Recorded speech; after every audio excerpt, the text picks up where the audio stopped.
It's Alumni Weekend here in the city of brotherly love, Philadelphia. And from Citizens Bank Park, Game 2 of this 3-game set, the St. Louis Cardinals and the Philadelphia Phillies. And welcome to Cardinals baseball on Fox Sports Midwest. That's the Mad Hungarian Al Raboski. I'm Dan McLaughlin. Great pitching matchup last night. Lived up to the billing. We hope that happens here tonight. The Cardinals, though, have not had great success against the Phils this year. Yeah, very strange. The Cardinals have only won one game of the 5 meetings between these two clubs. The runs are pretty comparable, just 4 difference there. And look at the home runs. Cardinals have hit 5 more home runs than the power-hitting Philadelphia Phillies, but we're not winning these games. Former teammates square off tonight. Right-hander Jake Westbrook, formerly of the Indians, as well as the lefty Cliff Lee. Those two, Cards Phils next. Cardinals baseball on Fox Sports Midwest is brought to you by Budweiser. Great times are waiting. Grab some buds.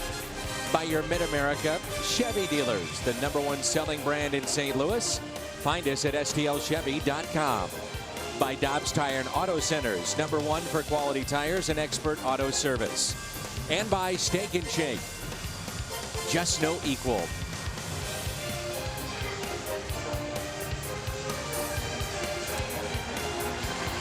Rain about a half hour ago. Let's hope it stays away as Ryan Jackson will make his Major League debut tonight. And Al, you know he has got all the nerves and the butterflies, but welcome to the big leagues, Mr. Jackson. Earlier today from Wrigley, Reds, Cubs. Ryan Ludwig back at it again. Late in this game, 8th inning with Cincinnati down by a run. Ludwig does it again. That would score 2. They'd add another and win it 4-2. Reds, arguably right now, the hottest team in baseball since the All-Star break. That's win number 68, which is just 2 behind Washington for the most wins in all of baseball. Speaking of wins, what has happened here? This is our Enterprise Bank and Trust starter, Cliff Lee, with only 2 this season. That took him a long time before he won the first one. And early in the season, victimized by lack of run support. Lately, he's been giving up a lot of home runs. 3 home runs in 8 innings his last start. He's given up 7 home runs in 22 innings in his last 3 starts, and he's already matched his total of a year ago at 18. Lineup that he will see brought to you by Southwest Airlines, John Jay, Alan Craig, and Matt Holliday. Then Beltran, Freeze, Molina for Kyle, Jackson, and Westbrook. So Ryan Jackson playing shortstop, or rather second base, and for college shortstop. And Jackson, a everyday shortstop in the minor leagues. Limited time at second. Nix, Shearholtz, and Brown in the outfield. Franzen, Rollins, Utley, and Howard on the right side of the infield. Eric Kratz's second start in this series behind the plate. Ruiz is out and Lee is on the mound. Around the Horn is brought to you by Dobbs. 50th year in baseball. Player, coach, manager. That's Charlie Manuel of the Philadelphia Phillies, taking the remainder of this season to figure out what they may have in the outfield and some of that bullpen that has been porous at times this year, trying to figure that part of the equation out going into 2013. They do know, though, they've got Cliff Lee back in Hamels. We saw Roy Halladay last night. Papelbon back into games, so pretty good pitching. And you win with pitching. Charlie was telling me yesterday that we used to be able to catch the ball defensively. They're one of the better teams, but that has been a problem for them this year. And a lot of times they're talking about needing a third baseman, 2 corner outfielders. John Jay lifts a fly ball out to Lance Nix in left. On the run and makes the catch, and that's how we start the ball game.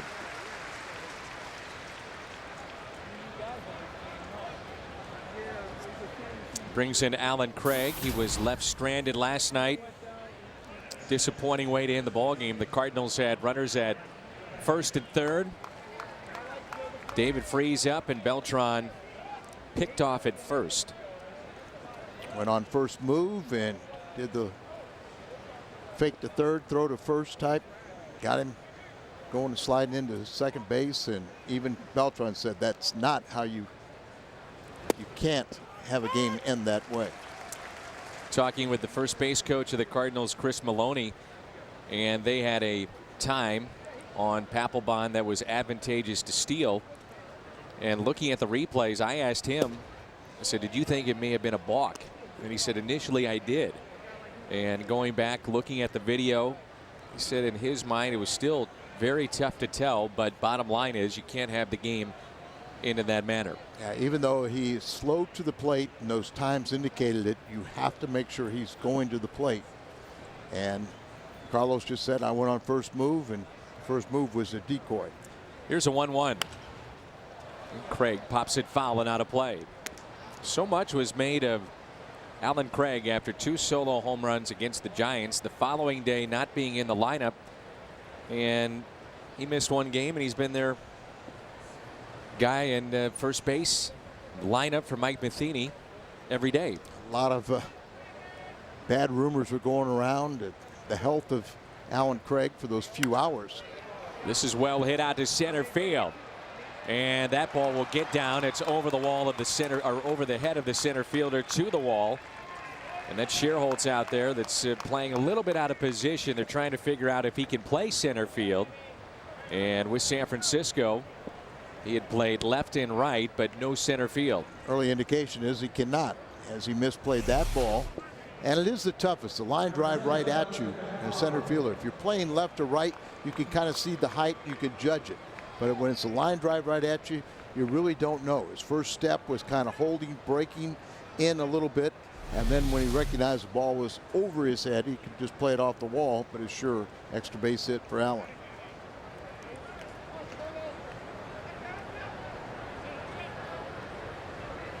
One out, runner at second. That's Craig. Holiday had a tough night against Doc. Last night he was 0 for 4. He was off balance, and you can see that Matt just really wasn't very comfortable against Roy Halladay last night. Not many were. And he's 1 for 8 off of Cliff Lee. We're starting to see why he's been giving up home runs. Good cut there and fouled it back. 0-2 on Matt Holliday. 1 for 8 with 6 walks against Cliff Lee. Beltran not much better, 2 for 15. Call has the best average against Cliff Lee. But remember, already in the early inning, all we're seeing is the ball hit in the air. Hopefully that'll be a just stark contrast with Westbrook, one of the best at getting ground balls. 0-2 the count on Matt Holliday. And that's a base hit out to left. They'll hold up the runner, Alan Craig at third. And a very good opportunity early on in this ball game. Runners at first and third, and in steps Carlos Beltran.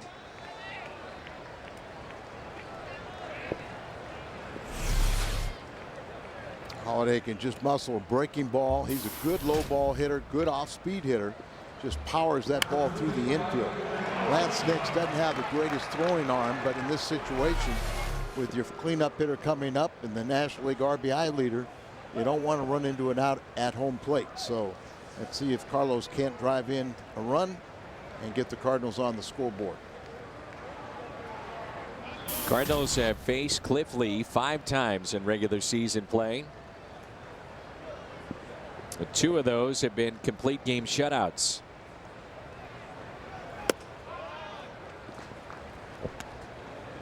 Cardinals had success playing in last year in the division series. 12 hits and 6 innings against Cliff Lee. Outfield is deep for Beltran. 2 balls and no strikes. Sure, he wanted that pitch there, but not called a strike. Beltran had the solo home run early in the ball game. Cardinals grabbed that 1-0 lead, hitting from the other side of the plate against Halladay, and then he was picked off to end the game. 2 balls and 1 strike. Carlos 8 home runs in his last 17 games, and you see how productive he's been in just the last 7.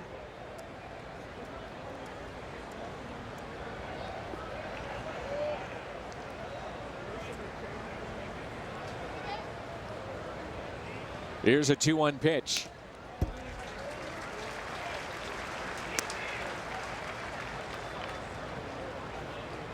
Two former Indians squaring off tonight. Cliff Lee, 8 years with Cleveland. Jake Westbrook had 9.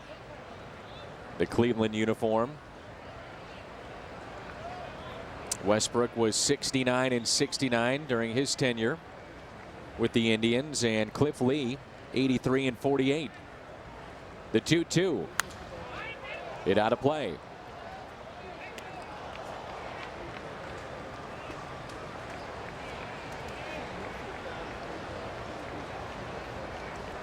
A lot of rumors at the trade deadline that Lee was available. Most players are put on waivers and then brought back to the team. And that was what many heard around baseball. On the inside corner, strikeout of Beltran. The first of the night is a big one.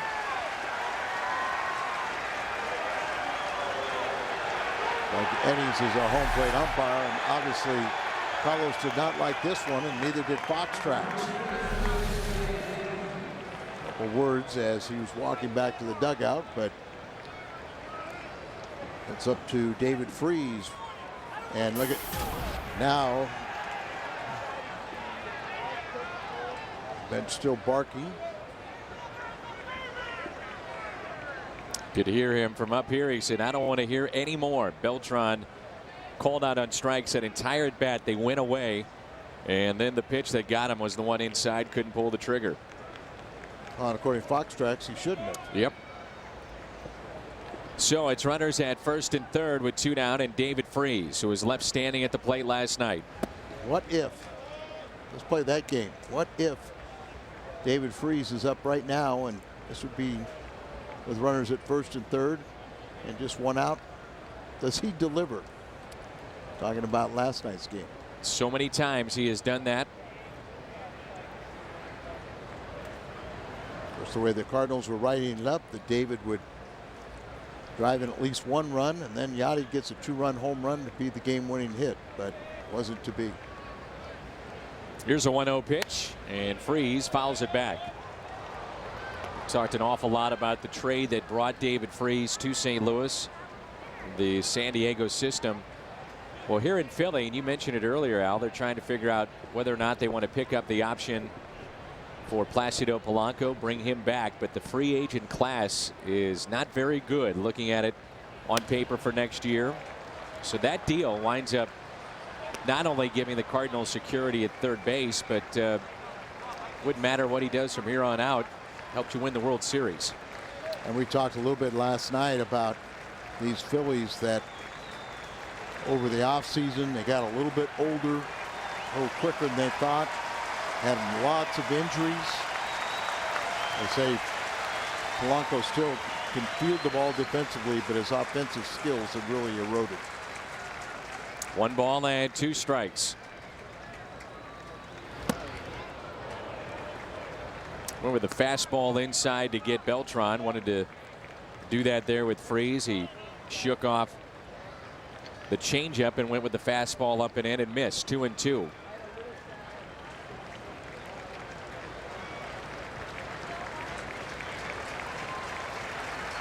Fastball away. The 2-2. Freese hits it the other way. That'll slice foul and out of play. You go that direction, you might be looking for trouble against David Freese. We've seen him go back to going up the middle and to right field so well. Yeah, there was a point in time. Everybody knows that he has tremendous power to the opposite field, but there was a time where he was pulling everything. Now a fastball in. On the inside corner, he strikes him out. Back-to-back Ks for Cliff Lee.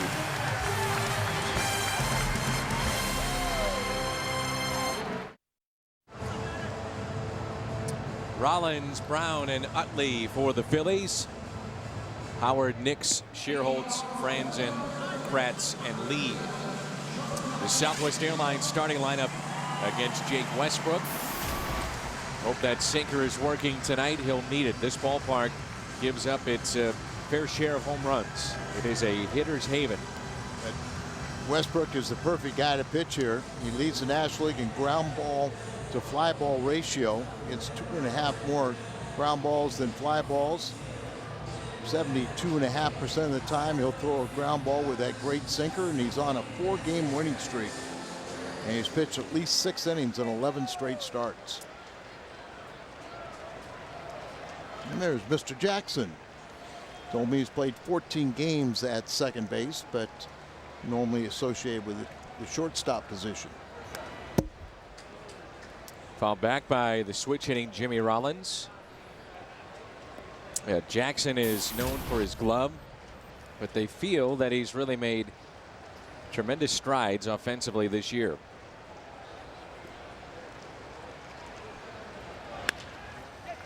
And he'll get a test right away. Makes the play. That's the best thing that could happen for him. Let's take a look at the Cardinals defense and how they line up. Holiday, Jay, Beltran in the outfield. Presented by Dobbs. Freeze for Cowell, Jackson, and Craig along the infield. Behind the plate, the Gold Glover, Yadier Molina. Best thing could happen to him. Get the nerves out of the way. And say, wait a minute, it's just like playing at home.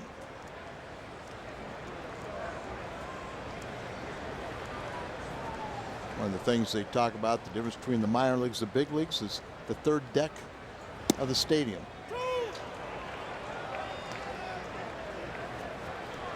Nothing at 2 here on Dominic Brown.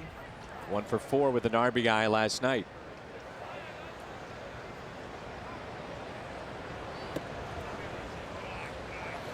Really trying to find out if he's ready for the big leagues. Remember when Jason Worth was allowed to walk as a free agent?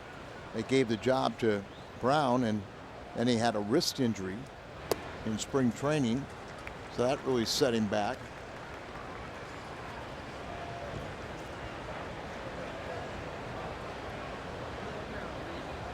The 2-2. They've also talked about the fact that he has tremendous power, but they've asked him to really stay within himself.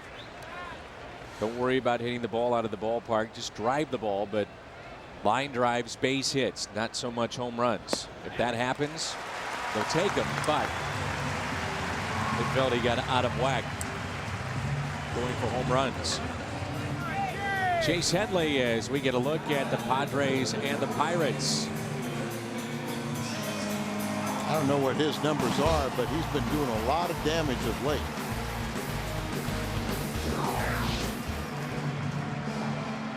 Utley with a home run last night. The difference in the ball game late as Barrett Browning was brought in.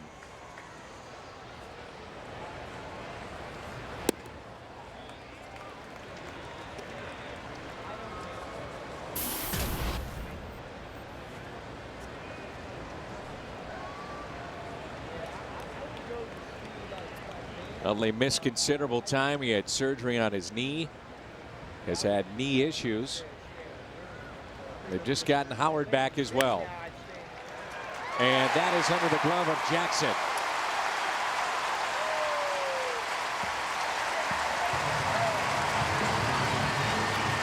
Runners at first and third. Very well could have been a double play if he fields that cleanly. He fields it cleanly, as sharp as it was hit. It would have been a double play. It's that sinker, gets a ground ball. It's up the middle a little bit, and Jackson tries to get to it and comes up empty. So he has an approach here. It's not the easy play, but the play has to be made at this level.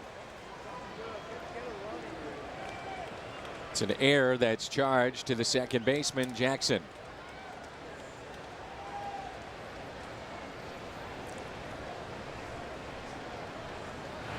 And now it's Ryan Howard. The thing about Howard, he'll hit for a lot of power, but you also get the strikeouts, and we saw that last night. And in his return, he's played in 27 games, 93 at bats, and he has struck out 39 times. And he was projected to return around May 1st, but then he had an infection that got into the injury, and that set him back another several weeks. He's still trying to find his timing, but he doesn't need a whole lot of help when he's facing the Cardinals. He's close to a 400 hitter against the team that he grew up cheering for. Got a shift on here, as you see. That's for Kyle near the bag, and Jackson a little surprised to see how far in he is at second. Right. There you go. Here's a ground ball right back to him. Still, can they get it? No, safe at first. So it gets hit right back at Jackson. He's getting tested here in this first inning. The rookie making his major league debut. Well, you're just talking. You were a little surprised he wasn't 10 feet down the outfield. It's a good thing he wasn't. He does get the flip to Furcal. They're utterly bearing down on him. He jumps over him, and a very close play at first base. So here the shovel reverse, and those are things that are going to be really tricky for him. He's a natural shortstop. Said he played 14 games down there, but that's really not enough time, and there was nothing wrong with what he did. But it'd be interesting to ask Oquendo if he thought he should have backhanded it or take a little extra time and throw it overhand, where you could throw it a lot more forceful. And what we were talking about is that Jackson was on the dirt at second base on the infield, and normally they have that shift. You'll see a second baseman a good 10-15 feet on the outfield grass.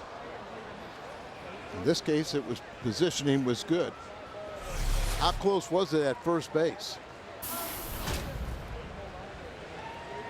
I thought he was out. I thought he was out naked eye, and I agree. replay shows that he was. 0-2 the count. Lance Nix. 2 outs. Runner at first, and Nix hits a high fly ball out to center. The ball will find you is what you always hear. Jackson is due up third when we come back.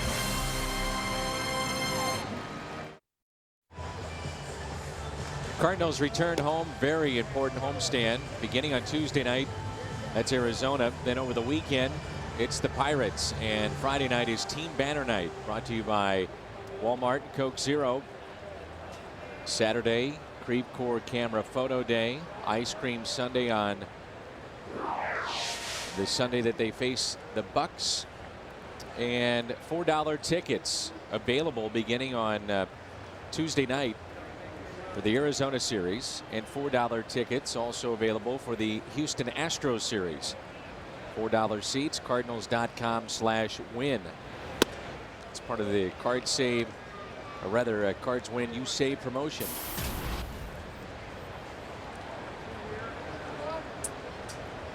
Molina was hitless last night, 0 for 2.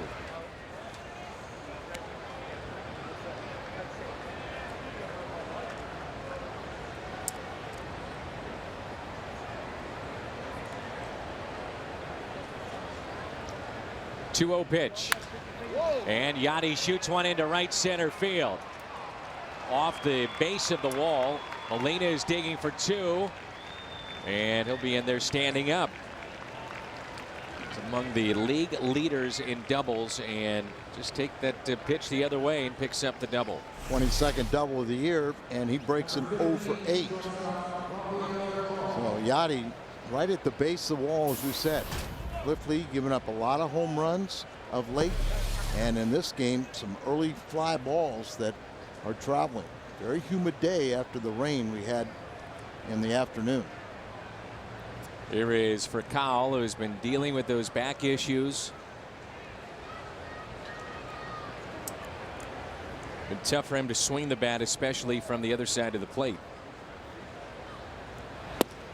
And when he bats right-handed, his natural side, he's a much more aggressive swinger.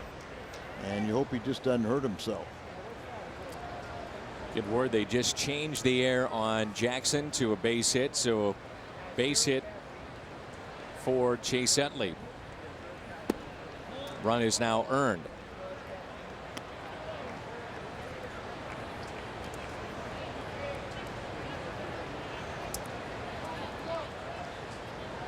I said that play probably has to be made, but I agree with the base hit too.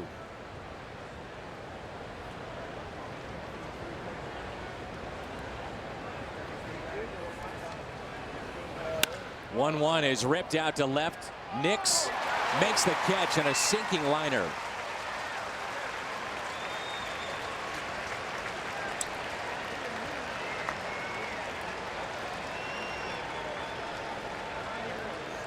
Looked like that was going to fall in, but it just kept on carrying. Couldn't hit it any harder.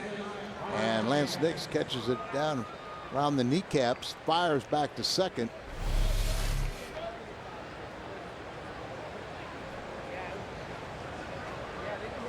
Well, you go into history books.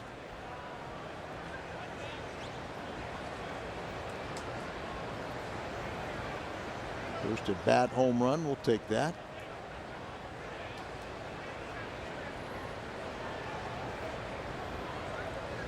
Family and friends on hand, and Jackson takes a pitch inside. From University of Miami, played with John Jay there. Tying run in scoring position at second base. Westbrook is on deck, and now time is called.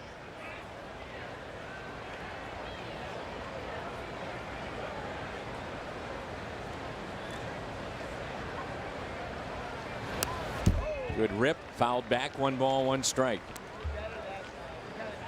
Visiting with Daniel Descalso, Al, today about coming to the ballpark. You're not sure what position you're going to play, and that's the position now that Jackson finds himself in. They say he can also play third base.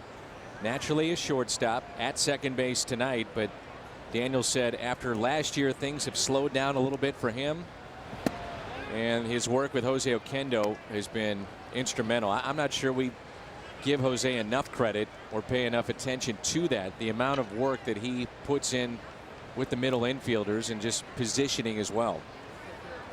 They've gained a lot of experience. Jose recognizes, if not one of the top coaches, infield instructors in all of baseball. The 2-1 pitch. Jackson pulls it foul. Jackson had a career minor league average coming in this year at 265, and he hit a little better than that, 269. And they're starting to see a little more offensive punch. You know, he hit 11 home runs a year ago with 73 RBIs at Double-A. This year he had 10 home runs and 45 RBIs at Triple-A before promotion. A good bunter, we're told as well. He did have 12 sacrifices, first on the team in the minor leagues. 2 balls and 2 strikes. The next by Lee. Freese and Beltran are wondering about that pitch. Yeah. And we'll see Fox tracks.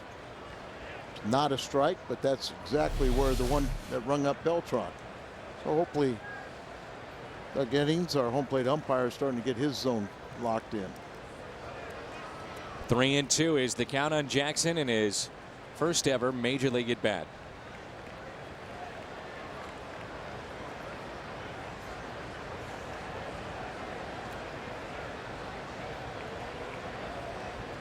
Lee is set, and the 3-2. What Hall of Famer, Dan, homered in his first major league at bat and then never hit another one?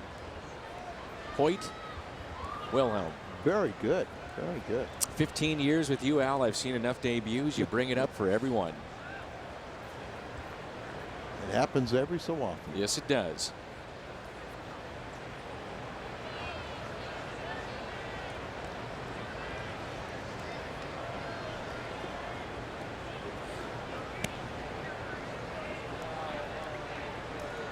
And Lee right now cannot get on the same page with his catcher tonight, Eric Kratz.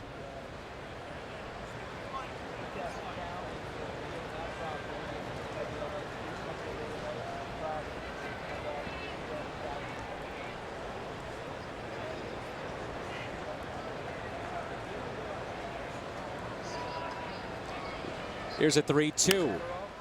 Jackson pops it up near the line. Brown is over in fair territory to make the catch. Yachty is tagging up and arrives safely at third. Up to Westbrook. Leadoff double by Molina. Fakal lines out to left. Fly out by Jackson. Now Jake Westbrook.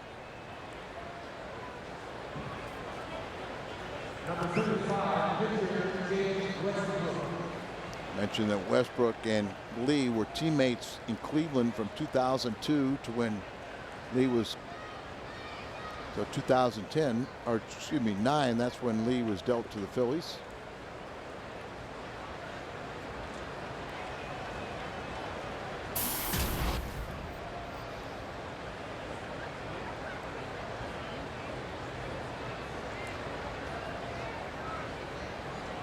Two outs, runner at third.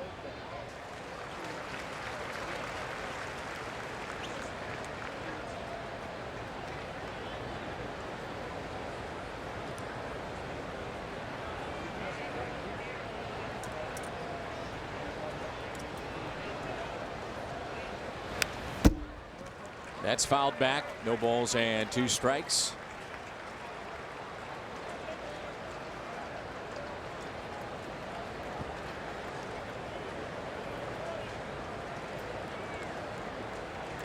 Pitchers get together and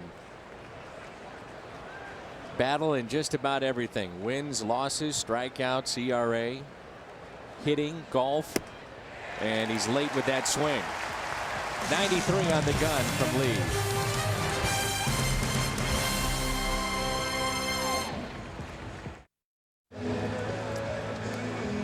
Keys to the game presented by Toyota. The lowest ERA against the Phils and the Cardinals since 2010.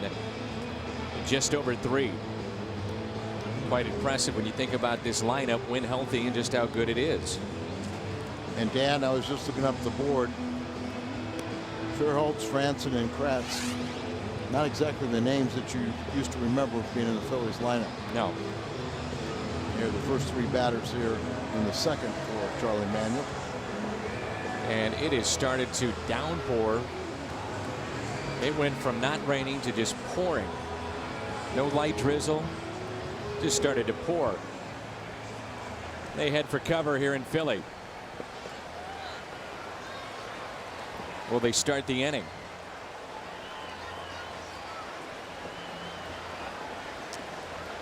We will. And the first pitch is taken for a strike. 1-0. The Phillies have the lead. Phillies took batting practice and then they put the tarp on. And I talked to a member of the grounds crew and said it's going to rain in about 20 minutes, last for about an hour. It did so. He said we'd be clear after that. So hopefully this is just a spot shower that will dissipate in a minute. 0-2 pitch to Schierholtz is a fly ball. Battle the raindrops. The catch made by Jay. It's a tough time of night too because the lights really have not taken effect. That ball went up and very difficult for us to see the flight of it, but John Jay had no problem.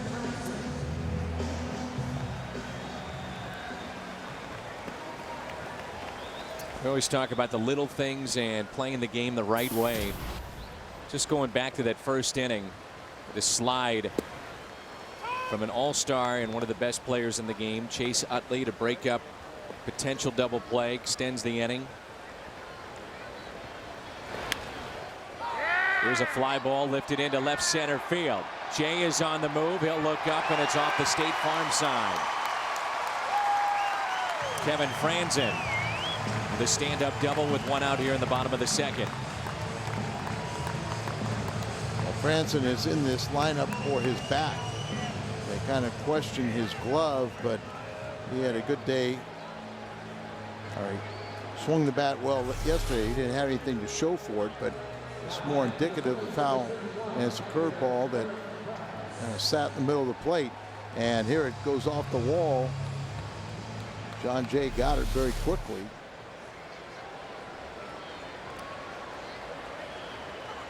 One out, runner at second base, and a ground ball that stays fair. Freeze, low throw, and the pick there by Craig. Some nooks and crannies out there, especially in left center field. To 374, then it jets out to 387. You see the 409 sign there. So you've got to be able to position yourself properly. And plus, there's also fencing in the center field wall about 3 or 4 feet up. So that will deaden it if it hits that.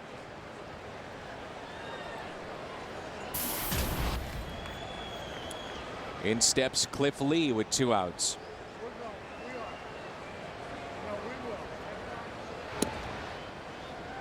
Respectable 205 average as the fans begin to return to their seats. Many of them got stuck in the aisle and just couldn't move. So now they just turn around and go back and sit down.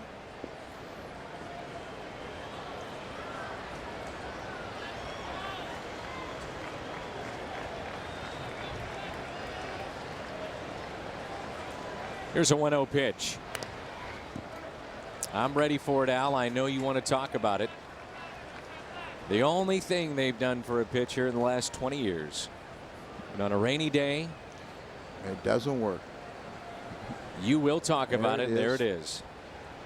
Little thing where you clean your spikes, but it gets more mud in there. It doesn't do any good. And the old-fashioned tongue depressor is the best remedy. Lee with a fly ball into center. And Jay makes the catch. 1-0 after 2.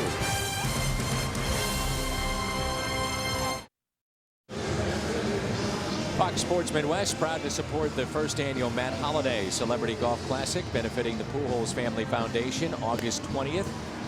Visit Pujols.FamilyFoundation.org for more information.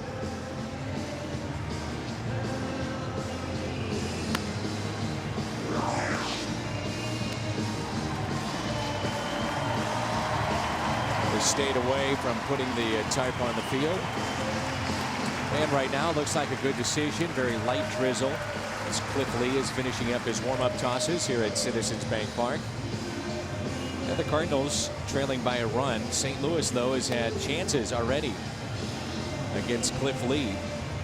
Runners in scoring position. The Cardinals have 3 strikeouts and 0 for 5 in those spots. And that includes strikeouts against Beltran and Freeze.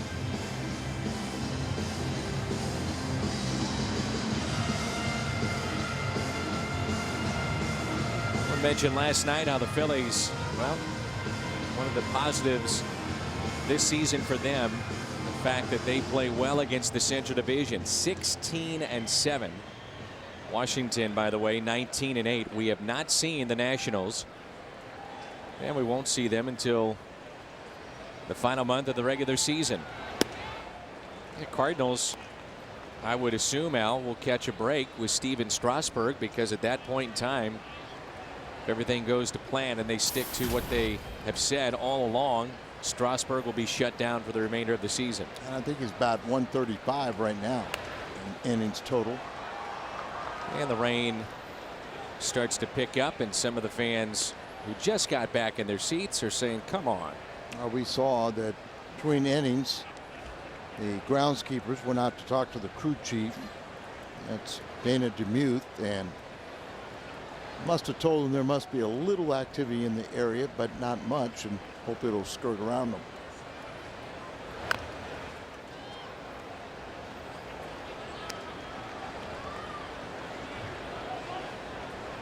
It's a tough job for the umpires, isn't it? Rain. Sometimes when they'll put the tarp on and then it doesn't rain, and then other times you wonder why they playing through a torrential downpour. Tough play here. Franzen. Wow, what a play. He had a dazzling play to his left last night, and that's a nifty one right there. Like I said, I was told that, you know, that he can hit, but they aren't sure about his glove. And you're right, he made a terrific play last night, and here's another one. Got John Jay, who runs well. going down the line. He has to backhand that. Throw when he's in foul territory, off balance. Strong throw over to Howard, and thank goodness there that Howard was able to avoid a collision with John Jay. Here's Alan Craig. The fly ball. Brown doesn't see it. Doesn't matter as it finds the seats. We were just talking about this time of night. He had no idea where that was. No, he didn't know where it was, and infielders have to help out the outfielders. The lights really haven't taken effect, but it's just the combination of the sky and the rain coming down that makes it difficult to pick up the flight of the ball. Alan Craig with a double back in the first inning. Here's the 0-1 pitch. Make it 0-2. Matt Holliday is on deck.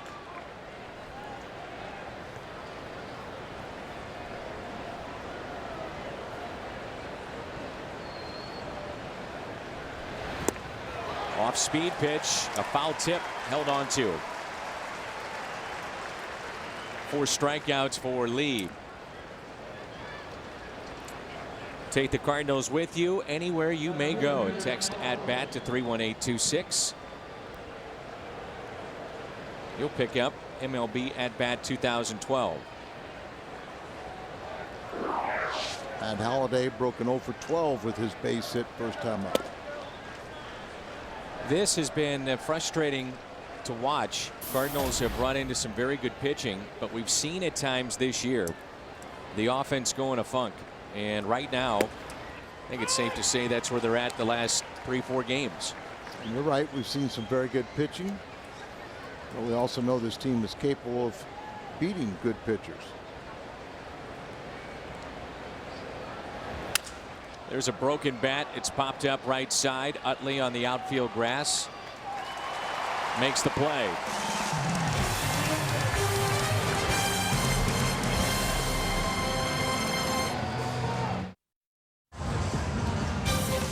Cardinals baseball on a rainy night here in Philly. Brought to you by MyKiaSt.Louis.com.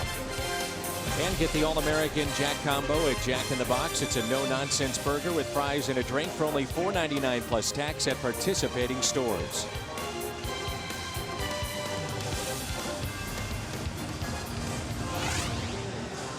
We had John Mozeliak on our pregame show last night for an extended interview. And one of the things that we did get into briefly was the future of Kyle Lohse. And Lohse again pitched very effectively last night, in particular with his changeup. Pitch per pitch, inning by inning against Roy Halladay, one of the best that seems to be right now. And what Mo was talking about was having certain individuals under control coming back next year, and that includes the potential of Jake Westbrook and his option being picked up. But you wonder about Lohse if he hits the open market, what may happen with him. It'd be hard to see if the Cardinals could match it. I consider him to be one of the best in the National League, if not all pitching, and he's made himself some money this year the way he's pitched. Strike at the knees. The only way the Cardinals would be able to do something is if they were able to sign him before he got to the open market, and that's going to be very doubtful. Probably his last contract, so it's hard to expect him not to go for the best possible contract. I know he's comfortable here.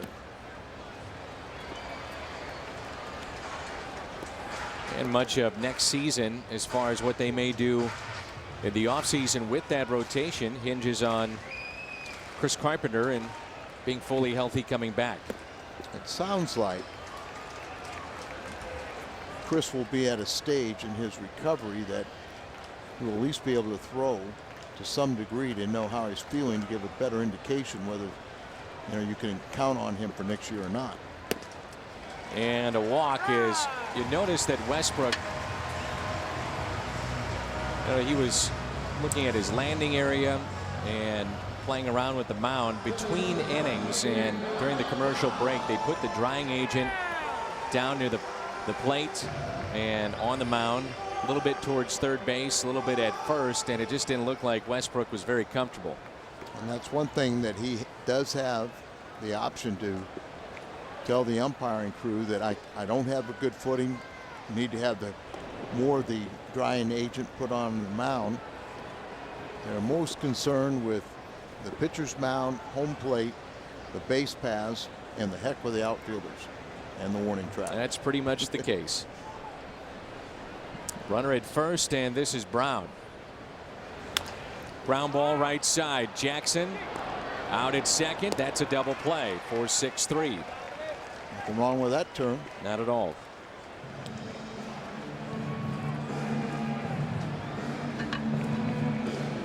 Superstar that can do a little bit of everything, and that is Chase Utley. We saw it last night. This is 8th home run off of Browning. He knew it. Got one up and pounded it into the Phillies bullpen. Then tonight, here's what we talk about, the little things. Taking out for Kyle just enough, the run would score, and that's the difference in the ball game thus far.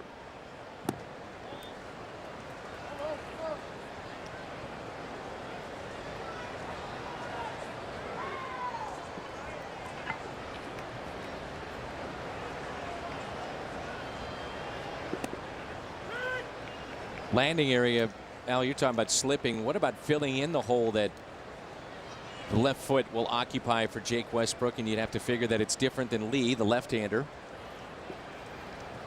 and trying to get that comfortable again. Yeah, they sometimes when you get late in a ball game, especially when you would have somebody that was 6'8" and other guys are 5'2" out there, had to be a left-hander at 5'2", but you'll be falling in someone else's crater. And maybe where you would start and your foot would land in there and then slide into the hole. So you can always have the mound manicured. And it doesn't really look like it. Looks like it's pretty solid right in front of the rubber. It's another area, but the landing area is more crucial. Good pitch. Sinking action, and Utley strikes out. Beltran frees. Molina coming up.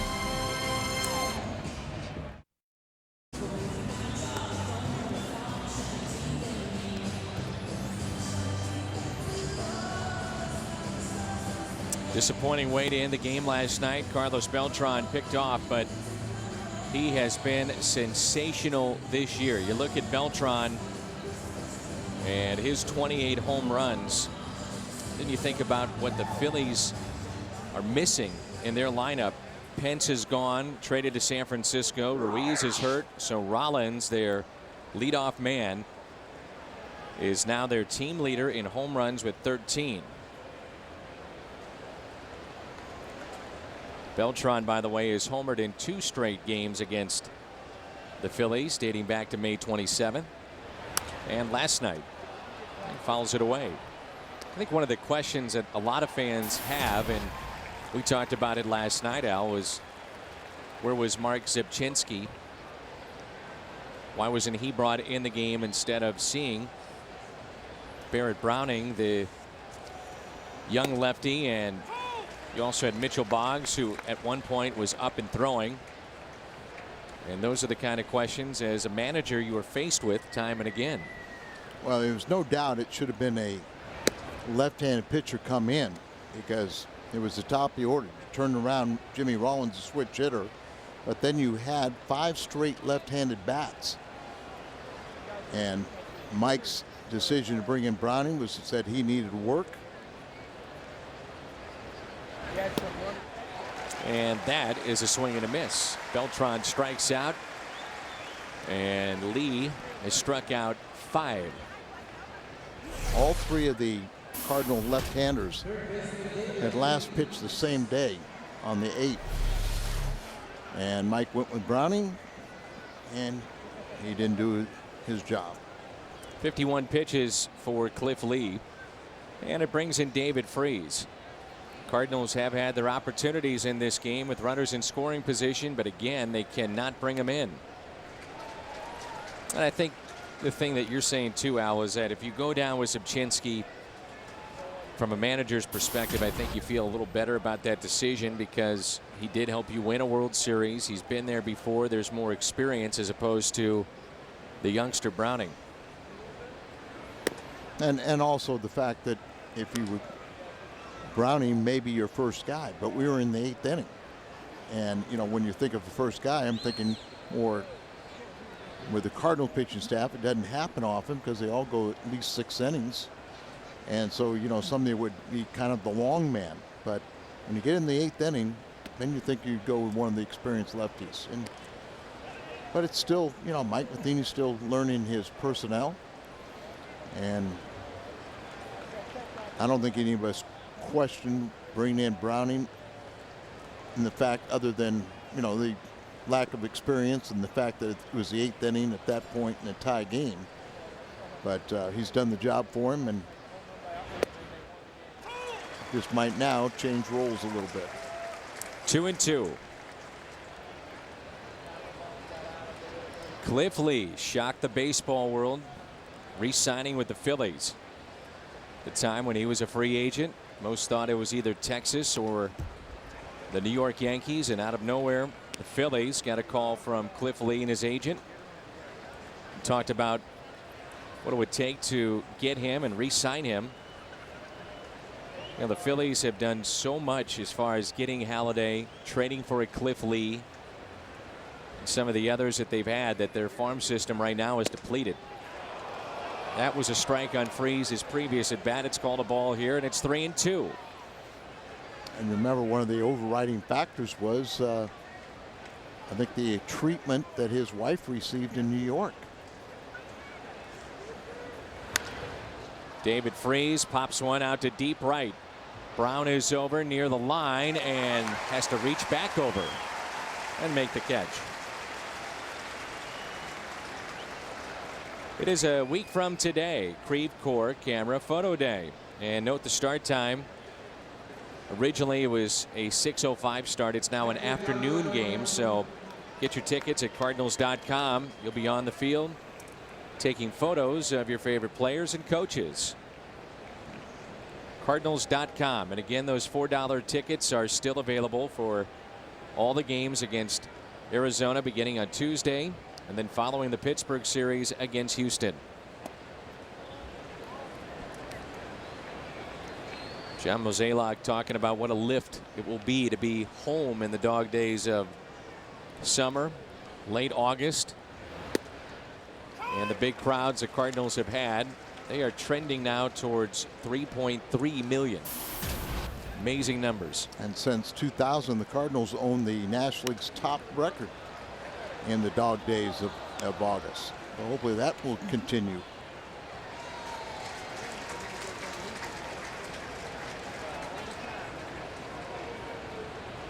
Phillies have drawn so well with this great run they've been on, with 5 consecutive division titles. Fans have come out in force. 1-2 pitch. I think you would agree, Al. Great sports town here with the Flyers and Eagles. So many colleges in the area. Phillies, Sixers. They support winners. Yes, they do. Great sports town in that regard. 1-2 pitch. They also can be a very tough sports town. They would say fair, but I think most people say tough.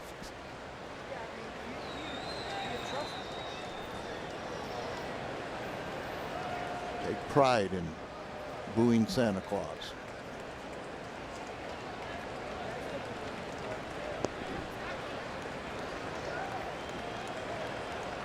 Here's a 1-2.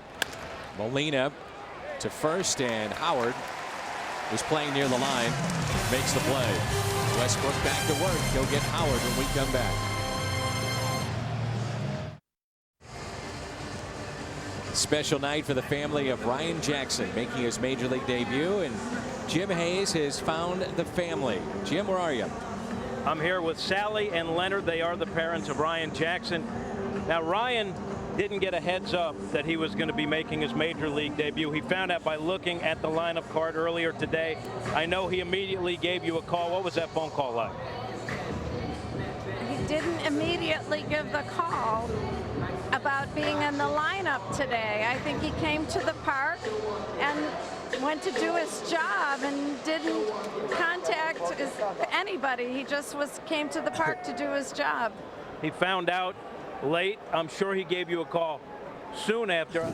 And Leonard, I know that you're more nervous than Sally. You were telling me you weren't sure you'd be able to speak. Yeah, I'm more nervous than anybody here. I mean, this is what he's been waiting for his whole life.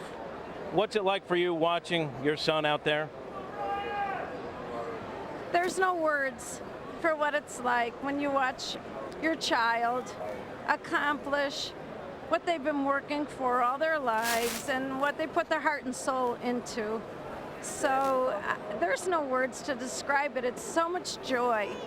And you have your family with you to help, to be with you, to share the joy. And you see your son and you see his eyes. And there's nothing like it. There's no words to explain. I'm sure it's very emotional for you guys. Now, when I talked to Ryan earlier today, he seemed rather cool. I said, what was your reaction when you saw the name on the lineup card? And he said, excited, I'm ready to go.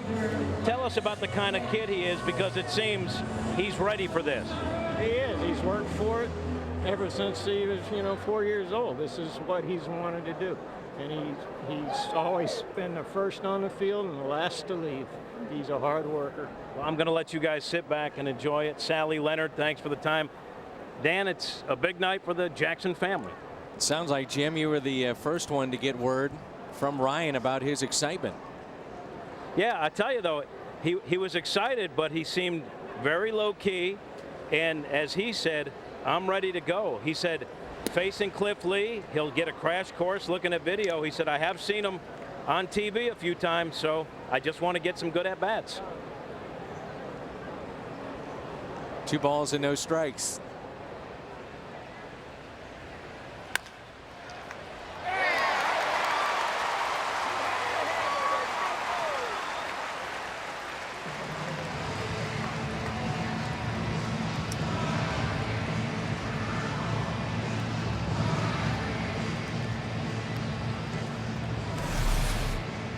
Ryan Jackson tries to get in front of this ball. It comes up on him, and the ball went off his forearm and went all the way to Beltran in right field.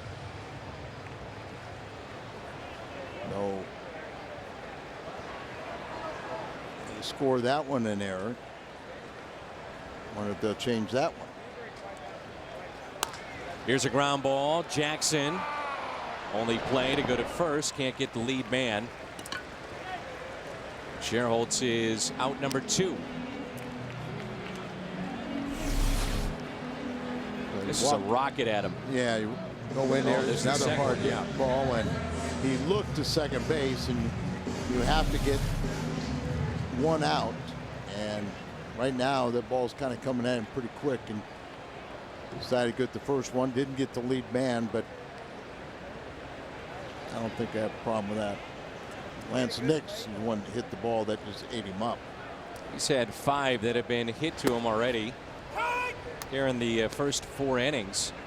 But that's what you get with Jake Westbrook, though. If he's right, a lot of ground balls. So as an infielder, you tested maybe more with Westbrook than you are some of the others on the staff. And he was recognized as maybe the best middle infielder in the Cardinal minor league system. So when you have a ground ball pitcher out there, Mike Matheny put him out there with full confidence that he'd do the job.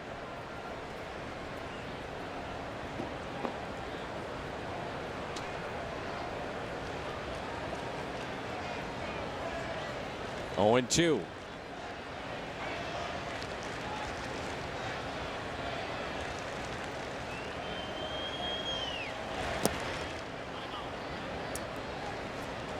You know, a guy for a long time we took for granted just how good he was with the glove was Vigna. Vigna was sensational defensively, especially on the turn. Yeah, the turn was really a difference maker. Quick release and could vacate that bag and keep getting hurt.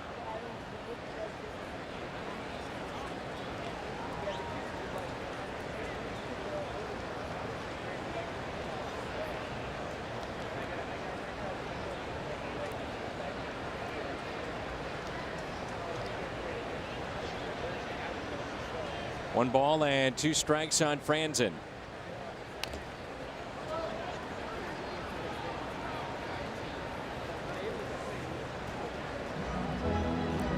Rain is stopped here in the area. 48 pitches, that's all. 30 of the 48 have been strikes for Jake Westbrook.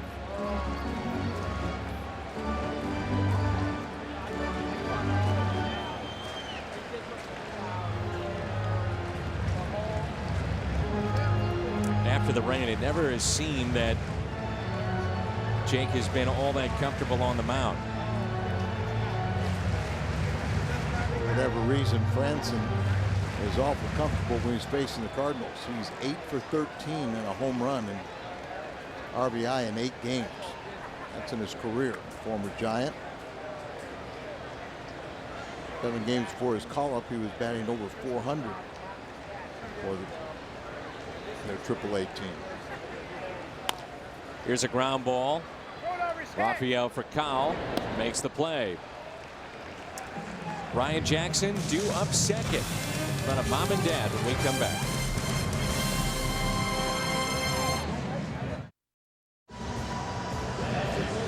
Toyota Cardinals Live. It's Ask the Umpire Week.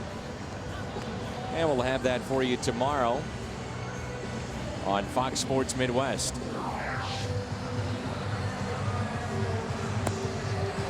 how about the fact that Jackson has the number 8? Those single digits are pretty scarce.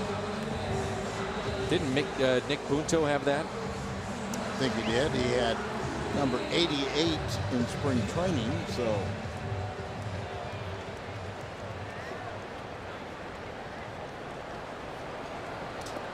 Showed a beautiful couple up on the video board.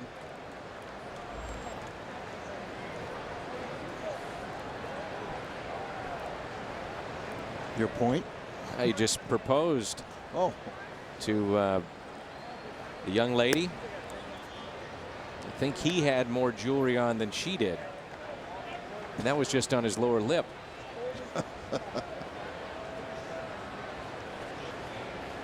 Brings a tear to your eye, doesn't it, Al? Seeing moments like that.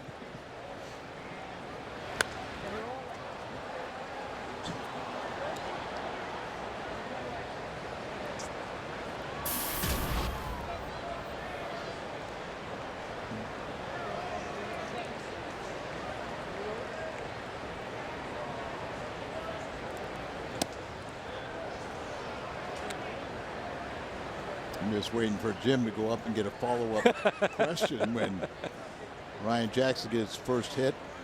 Drive in for call.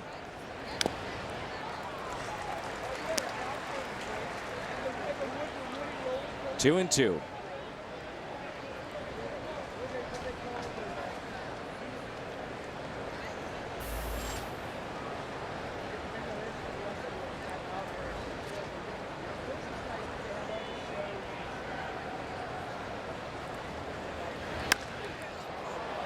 In the air out to center.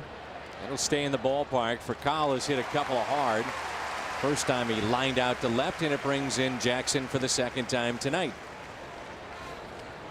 His parents, Sally and Leonard.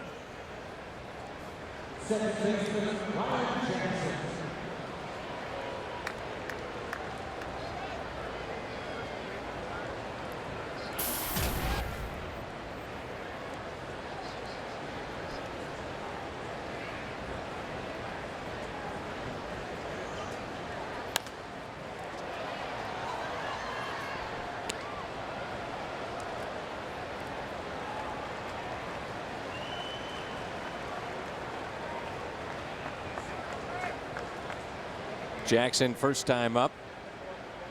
Fly to right. Lines this one into right center, but that'll be caught. Hard hit ball, but he's 0 for 2. Just want to get that first one, don't you, Al? Get that under your belt, and then hopefully you can relax a little bit. Sure. You know, it's like we talked about, the first ground ball of the game goes to him, and that kind of settles the butterflies. And then you get a point where you're going to say, I got to get off this 000 batting average and hit the ball hard. Let's see the parents' reaction. Oh. Mom was talking. Dad was watching. Brings in Jake Westbrook. 2 down and nobody on. 1-0 lead for the Phils.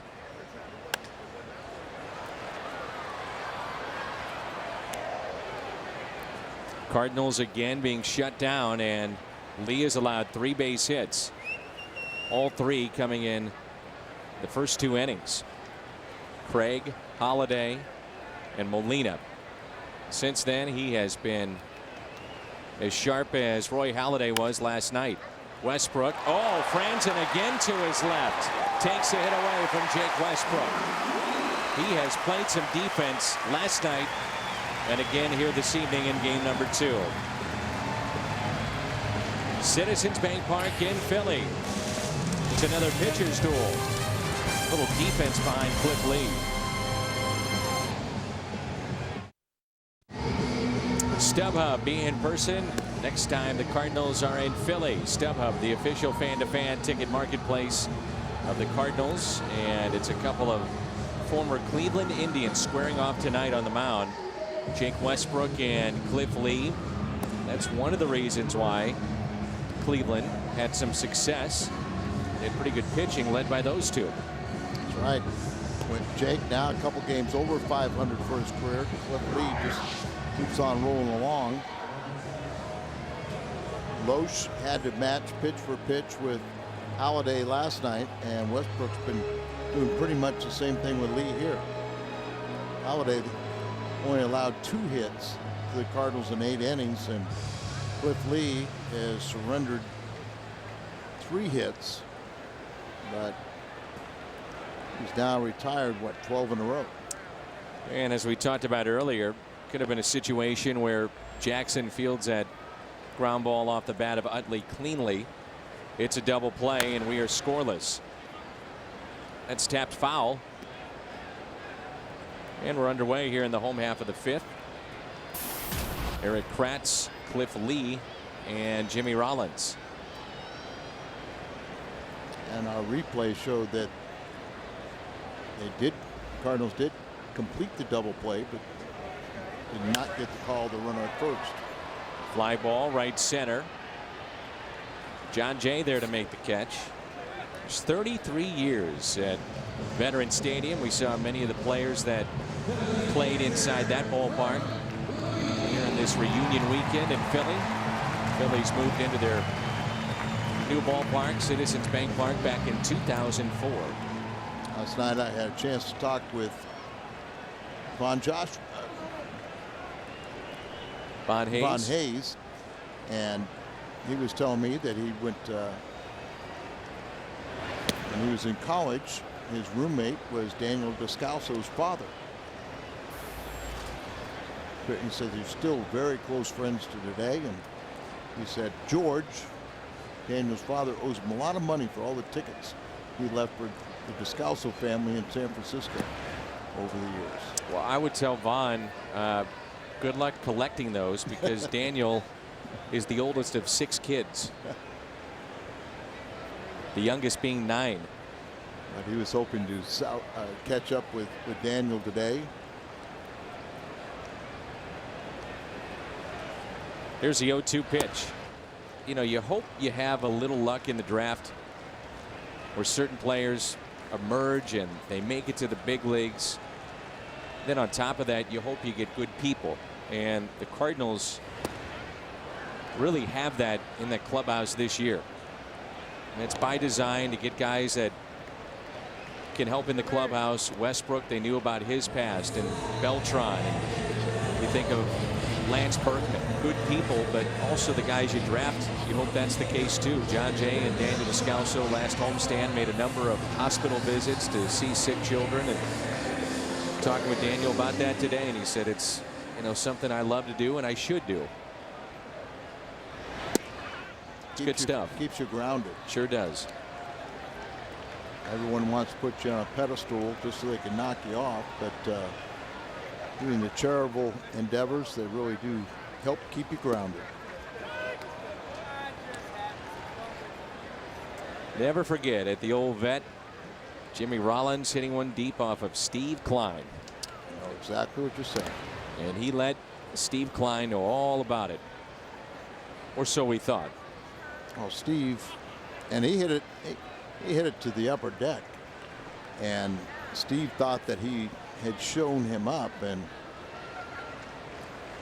Steve was completely wrong, and he didn't believe it until he saw the video of it and said, "Yeah, I guess I owe him an apology." But he's not going to get one, as Steve told us.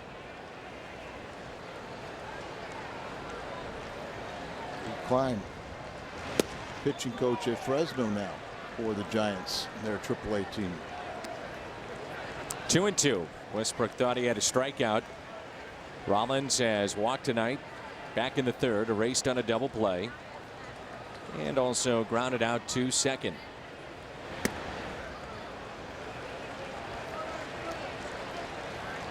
Three and two, with 2 outs and nobody on, and a 1-0 lead for the Phils.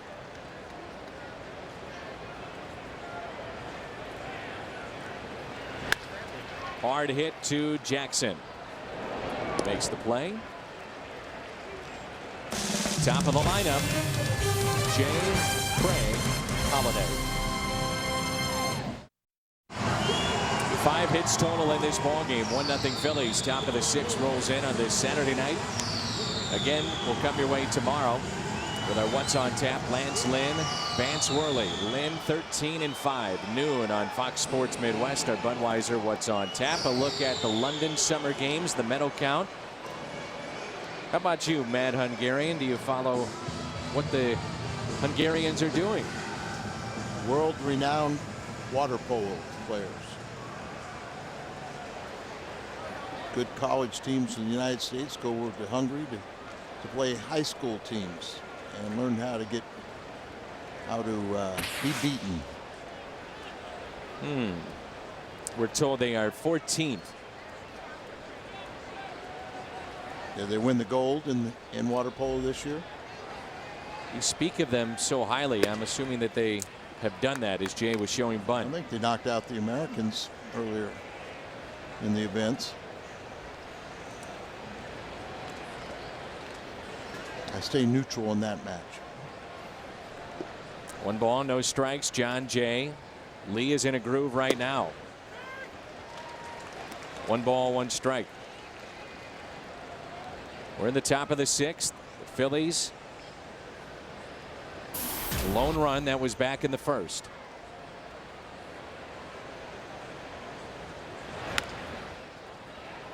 Slowly hit, tough play. Rollins to first. Safe. Snaps a string of 12 straight set down by Cliff Lee. So the base hit by John Jay, and here comes some big bats. And Cliff Lee had the best shot at it. Once it got underneath him, it's a do or die play for Jimmy Rollins. He comes in, does everything he can, bare hands it throws. A little bit wide, but I think John Jay's going to beat it out either way. If Howard would have stayed on the bag, it still would have gone Jay's base hit. Jason Marquis with no hits allowed through 5 against the Pirates. We'll keep an eye on that for San Diego. Good for Jason. San Diego has resurrected a few careers this year, haven't they? Gip Wells. For a while it was Jeff Suppan. Suppan, now Marquis. Kind of St. Louis pedigree. You got a chance there. Marquis began the season with Minnesota. Runner at first. Here's Alan Craig. One of the 4 hits for St. Louis off his bat. And he hits a high fly ball out to right. Brown is back. He'll leap. It's off the top of the wall. And John Jay will be held up at third. Craig is looking back to see if that went over the wall. So off the very top, it looked like. Brown is a big man. He's 6'5" out there, outstretched, couldn't come up with it. The right fielder you see pictured for the Phils, and here's a better look. Naked eye, it looked like they got the play correct. Now, does it have to go over that white line? It has to go in the stands, I'm sure. Sees it get down. Now he turns on the afterburners, but with nobody out. And Holiday and Beltran coming up. Here you get a look. So it's in the ballpark, and correct call. And Utley very alertly goes out and gets the carom off the wall. Holiday with a base hit back in the first. Cardinals had a great opportunity that inning, couldn't cash in. Runners at second and third, and nobody out. Cliff Lee has given up 18 home runs this year, the same amount he gave up a year ago with 100 more innings pitched.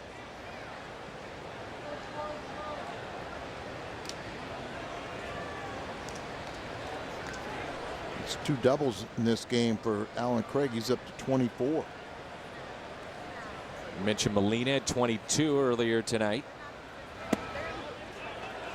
Holiday leads the club with his 28. I'm sure as the Cardinals have questioned, especially the right-handed hitters, the inside portion of that strike zone, Lee has to be questioning that as well. First pitch, a strike, that one apparently just off the plate.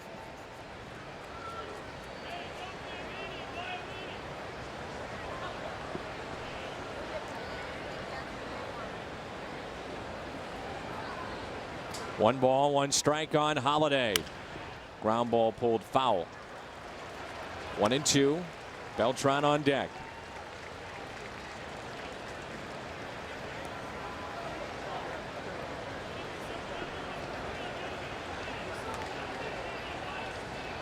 Defensively, the shading to the center fielder towards right. Big gap out in left center.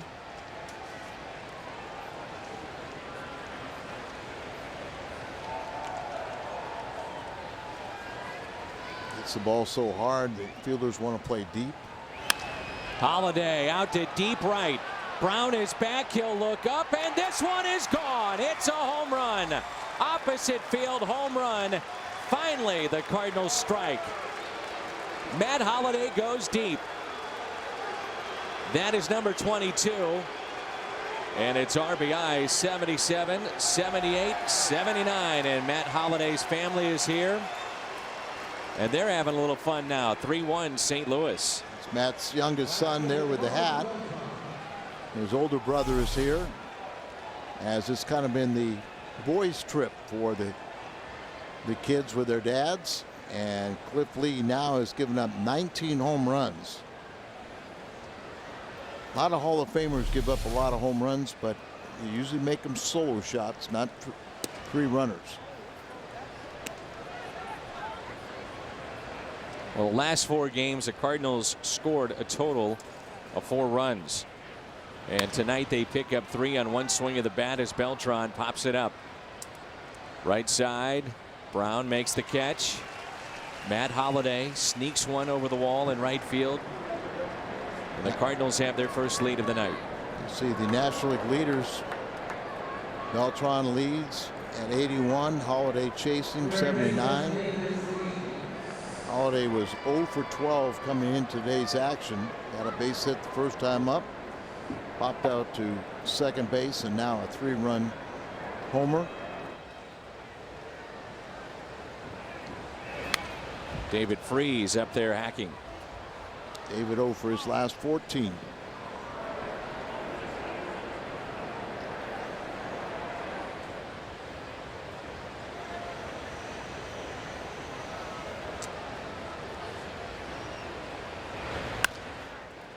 Big breaking ball pounded to short, and Freese is retired.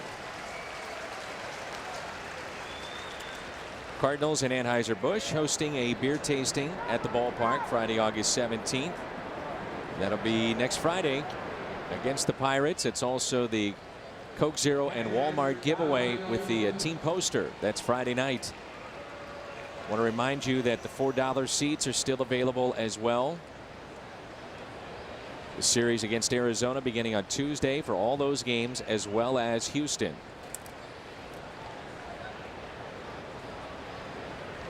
John Jay started the inning by extending his hitting streak to 6 games. He's 12 for his last 22. That snapped 12 in a row by Cliff Lee. He was sailing along. Double by Craig. Home run by Holiday. 1-0 pitch to Molina. There's a fly ball out to left in front of Nix, and it drops in for a hit. Yanni's 2 for 3. Cardinals had 3 hits through the first 5. Lee had settled down, retired 12 in a row before this inning, and now 4 hits in this inning. His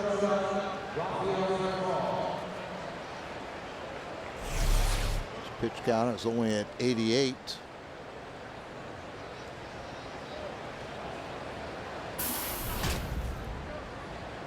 Yachty with 2 hits, Holiday with 2 hits, and Craig with 2 hits. Houston with a lead over Milwaukee, and you see the pitch count for Lee. And Tyler Green, home run and a double tonight, 2 for 3. Astros lead it 5-4. Scored the tying run last night before they got a walk-off win. And good for Tyler. A lot of guys in the Cardinal clubhouse will pull for Tyler, and just wasn't going to work here in St. Louis, but he tried to do everything he could in his part. He hard worker. Just didn't pan out. There's a grounder to short, backhanded by Rollins. Across the diamond he goes. And as we head to break, Matt Holliday. Another look at his opposite field home run. Number 22. He's driven in 79. He's also given the Cardinals a lead. Cardinals baseball on Fox Sports Midwest is brought to you by AT&T, the nation's largest 4G network. AT&T, rethink possible. And by Ford, the official vehicles of the Cardinals.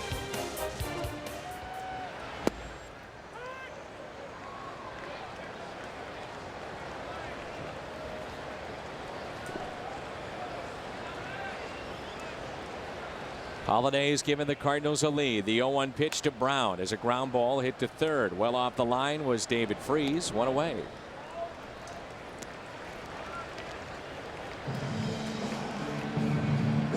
Well, Al, you talked about it earlier, the run that Westbrook has been on, and that is carried over to tonight. He looks very effective yet again. 9 ground ball outs. Got a couple strikeouts. And he's got the lead right now. Derek Lilliquist has to be very happy. He's won 4 straight games, and 11 consecutive games. He's gone at least 6 innings. Ball 1 to Utley. Emily Weinstrower's 18th birthday today, and watching on Fox Sports Midwest. Happy birthday. That's hard hit, and Jackson a nice play. The rookie comes up with it. His first gem in the big leagues. Good for Ryan. And his family, not in the seats.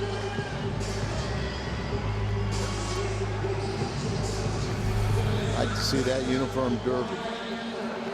And he's been busy tonight, hasn't he? He sure has. And here he makes a nice play. On his toes, a couple steps up the middle, dives for it, scrambles up and throws him out. There's Dad. I taught him that, Dad is saying. Sure. Here's Ryan Howard, and Howard tonight is 0 for 2. Inning started with a ground out by Dominic Brown, who at one point a couple of years ago was one of the top 5 prospects in all of baseball. Trying to see what he has. The ground out by Utley, and now Howard.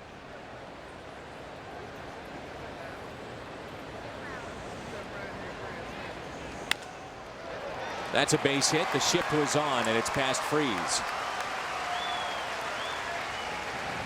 2-out hit extends the inning to Lance Nix. NFL is back, and Fox's preseason coverage begins on Thursday. Bengals take on the Falcons. Lions in Baltimore. They'll square off as well.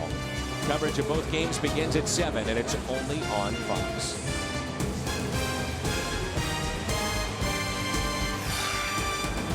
It's the only 3rd hit allowed by Westbrook tonight. Nix has reached on an air. And he also flied to center. Remember when he was with Cincinnati, he just tore up the Cardinals. Very good numbers at that time was the Cincinnati Reds against St. Louis.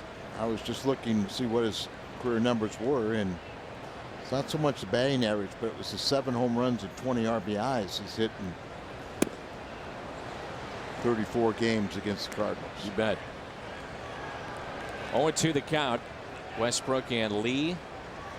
Starters comparison. The run support. The big difference between the two is Jake has had nearly 6 runs of support. Third most in the National League, and Lee wasn't getting much support at all. Jackson, nice play to his left and a couple of dandies. Takes a hit away. Sends us to the 7th.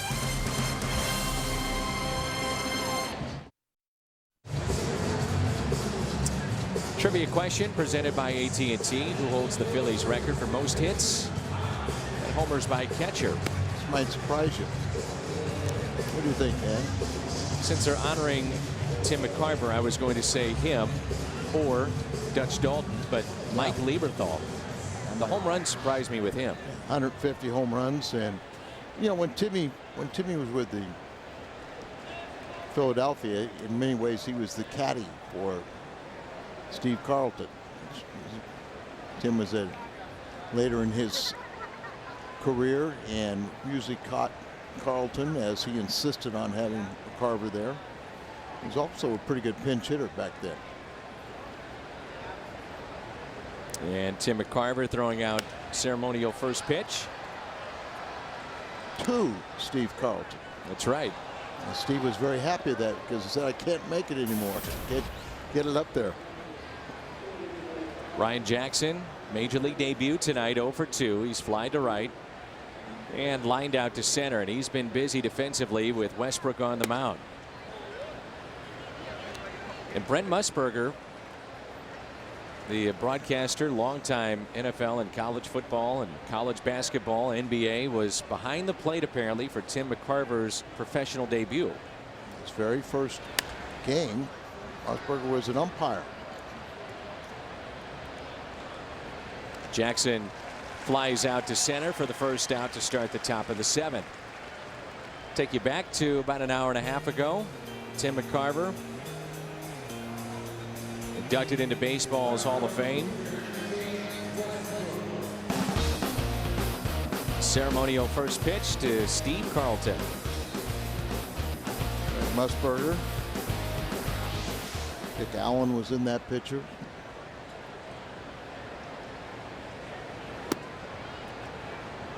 What might have been for Al Raboski's St. Louis Cardinals if they had lefty with them in the 70s. You just tell me how many pennants and world championships would the Cardinals have won if would not have traded away Steve Carlton. I'm just guessing. I'd say Carlton had 230 wins, something like that, after he left the Cardinals. Just that very first year, he won 27 games for a very young Phillies ball club that their win total was in the high 50s. He won 27. Amazing. 1 ball and 2 strikes.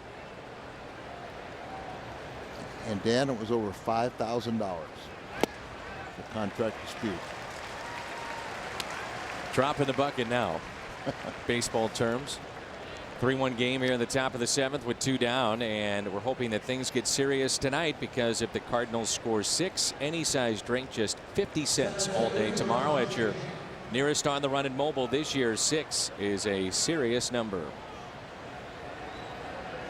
By the way, Matt Holliday with his home run tonight matches his season total from a year ago, 22.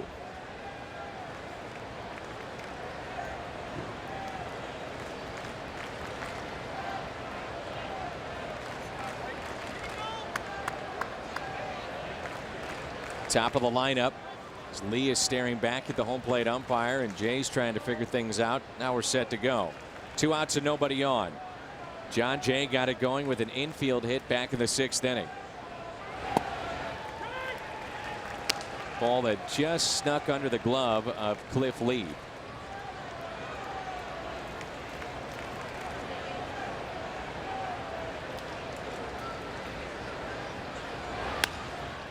Ground ball to short. Rollins backhands. High throw. And the stretch by Howard.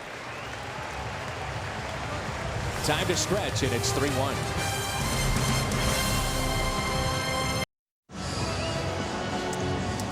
More than 440,000 Americans die each year from smoking-related illnesses, including cancer, heart disease, and stroke. 10,000 in Missouri alone. Call the Missouri Tobacco Quit line at 1-800-QUIT-NOW.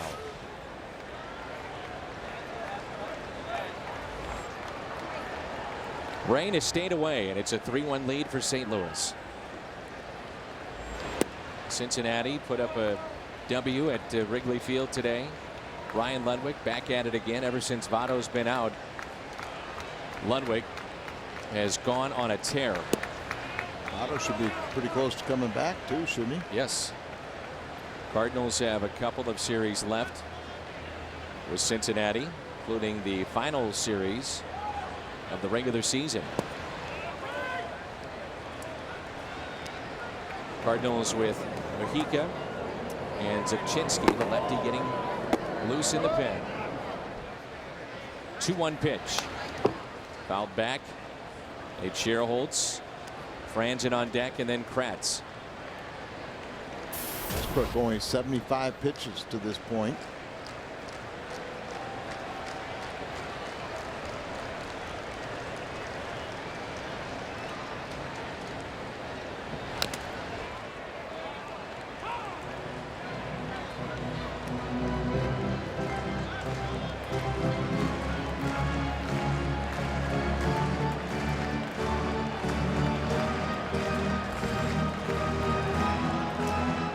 .76.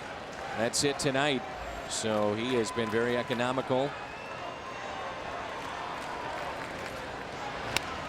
And a ground ball again. Craig is there, steps on the bag. We have seen that time and again this evening. The ground ball outs. Mentioned that Ryan Jackson has made his major league debut tonight for the club, playing second base, the dirty uniform, and he has been busy. Home Depot doing more on defense, and the ball will find you. It's found him in his major league debut, and more times than not, he's made the play.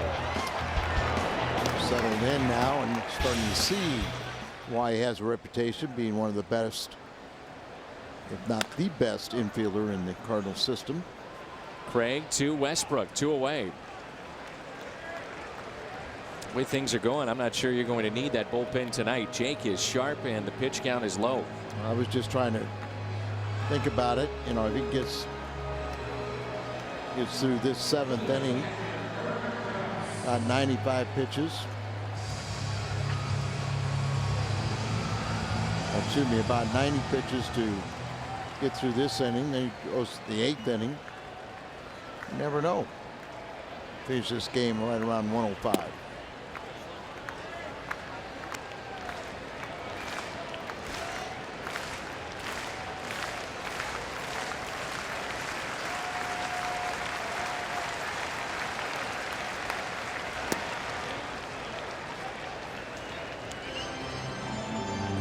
(2-0) the count on Eric Kratz.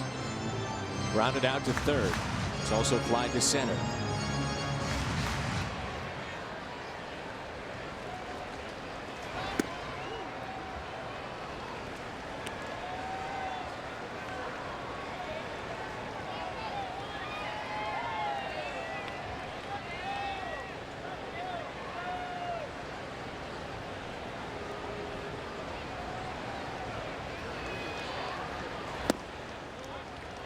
Bulls behind 3-1. That's was recalled from AAA on June 25th when Ryan Snyder, who went on the disabled list, he's back now. Played safely in 7 of his 10 starts. See if he can't come back to get him. Westbrook tonight has walked 2. I like Charlie Manuel going with the hot hand because he didn't hit 266 in AAA, and now he's down to 325 here. And he jams him. Good pitch for Kyle. Easy play across the diamond. A 1-2-3 inning for Westbrook. As sharp as we've seen him. Holiday is homered, and he's coming up.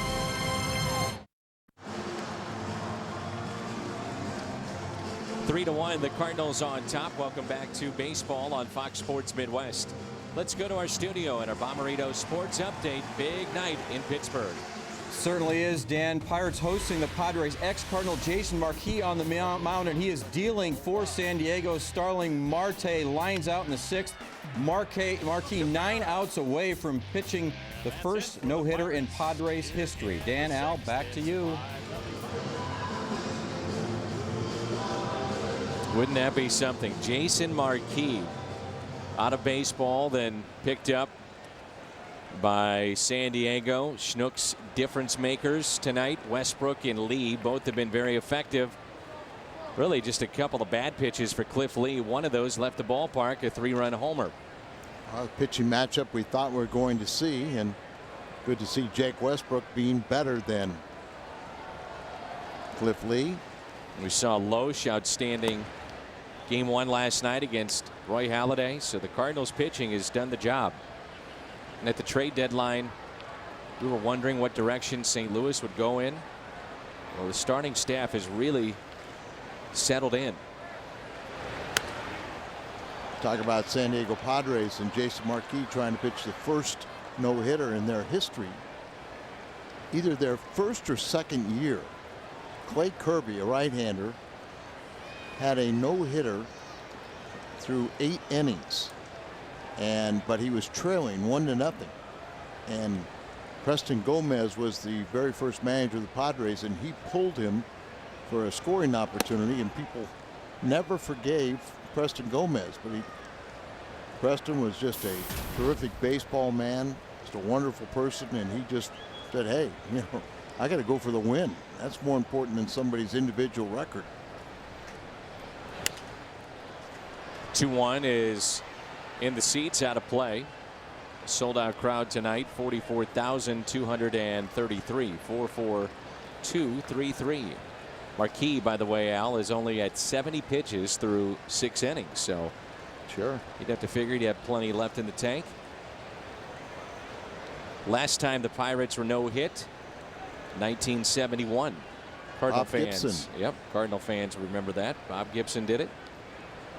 I remember the last out, I think, was caught by Ted Sizemore playing left field. And I think Jack Buck was almost in tears. And Gibby thought he would never throw a no-hitter because he was such a high fastball pitcher. He give up pitch up there. He gave up a lot of fly balls, a lot of hits. There's a broken bat lifted into left center for a base hit. It's a 3-hit night for Alan Craig. Pair of doubles and a leadoff base hit to start the 8th. He can hit, can he? Yes, he can. And we've seen he and Holiday, Al, against Cliff Lee going the opposite way earlier in the ball game. A good hitter is going to hit it where it's pitched. And Cliff Lee has moved that ball around, in and out. Holiday got the biggest blow of this game, the 3-run home run his last time up, but gave the Cardinals a chance in the first inning when they had first and third, double by Craig, and then a single, but a pair of strikeouts to Beltran and Freese ended that threat.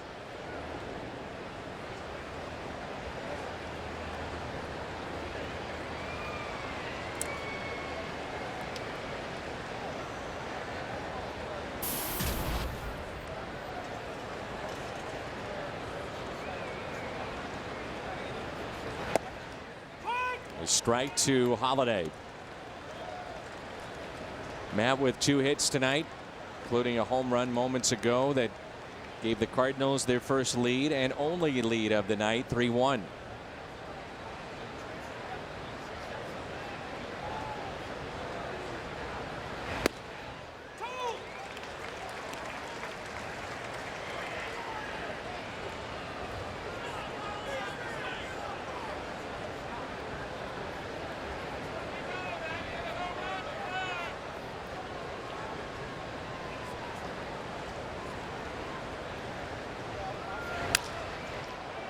Holiday breaks his bat, base hit. Will they test the center fielder? They will. Craig on his way to third, and the ball scoots away, but Cliff Lee is backing up.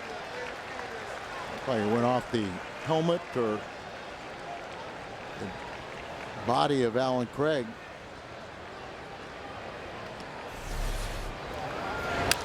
Base hit. He sees it, gets good read. He knows he can go to third base. Strong throw, and goes off his body, but the pitcher backing up as he should be. Keeps it first and third.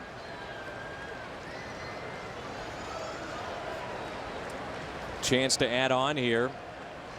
Phillies not going to their bullpen. That's something that Charlie Manuel, a luxury that he has. The fact that Lee, Halladay, Hamels, those three, Al, will go very deep into games, win or lose. Well, and I think Charlie, talking with him yesterday, he's not really confident unless he gets to Papelbon. But even times then, you know, he thinks he's vulnerable. He's got 4 losses, but they have 19 losses out of their pen. So my question then to you would be, you know, you're not going to win it this year. And Charlie has already stated publicly you're looking ahead to 2013. Why not try to find out what you have in some of these middle relievers in instances like this? Right, because he does have some young arms down there. You saw Rosenberg. They like him. Yeah. But, you know, you like a lot of guys, but you want to have more experience. And the only way to get experience is to be out on the mound pitching. So maybe the fact that it's been a tough season for Cliff Lee. He's only got 2 wins. He gets very little run support. And if you take him out now, he has no chance for a win. Here's a 1-0 pitch. And Beltran delivers. That's a base hit out to left. It's 4-1 St. Louis. And that's 82 he has driven in. 3 consecutive singles for St. Louis to start the top of the 8th. And when you get tired, you start elevating the ball, and that translates into more hits, just like we were talking about Gibson. You know, the ball up, got a better chance to get base hits. So Charlie Manuel gave him 1 more shot. Now he'll go to the bullpen, and it'll be a bigger come from behind for the Phils.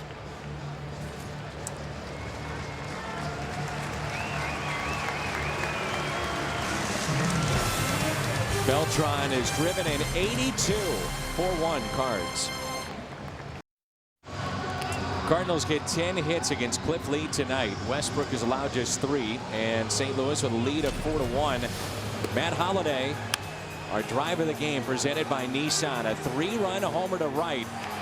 Got the Cardinals on the board. They've added on 3 consecutive hits against Lee. One of those by Holliday here in the top of the 8th.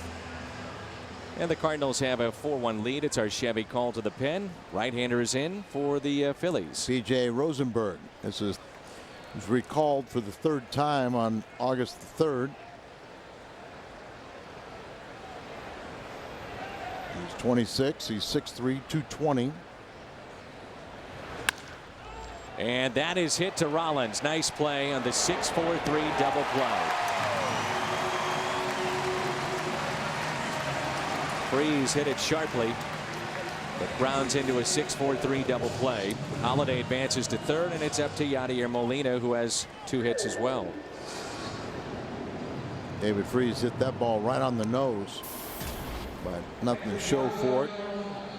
Now remember, we were wondering at the time, Terry Collins, the decision as to whether or not you leave Johan Santana into the ball game and pitching a no-hitter against St. Louis. He threw 134 pitches back on June 1st. And since that time, he's had 9 starts. He's given up 11 home runs. Opponents hitting .330 against him after hitting .200 prior to that. His ERA in those starts is 8. And I was under the impression to take him out. And just guys aren't conditioned anymore to throw that many pitches in a game. Especially ones that have had all the type problems, of yeah. surgery that he had and coming back. such a tough spot for Terry Collins to be in. Sure. History on the line. A veteran out there. First ever no-hitter for their organization. And by the way, Padres the only other team that has not thrown a no-hitter, and Marquis has given up a base hit, so that will continue. Oh, and that hits Molina on a pitch up and in at 95.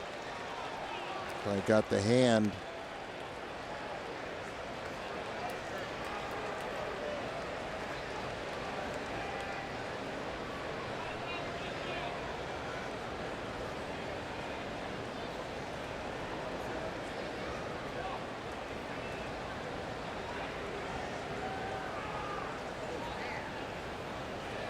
Second time that Yadier Molina has been hit in as many nights. And this one you really get concerned about, near the wrist and the hand. Wasn't it the elbow last night? But this one is much more concerning to everybody.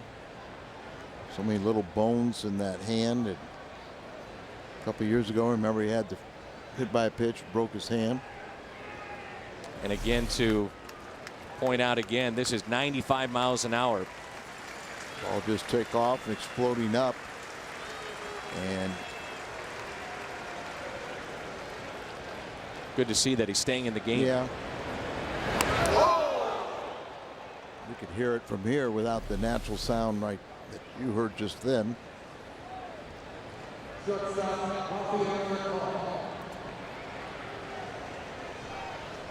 Cardinals do have an off day on Monday. I wonder if Cruz would get that start tomorrow and try to give Yadi a couple of days and get ready for what is a very, very important homestand. Again, $4 seats available. Cardinals.com/win. The games against Arizona Tuesday, Wednesday, Thursday. Then the Pirates are in town. Then we'll see Arizona, and those tickets are $4.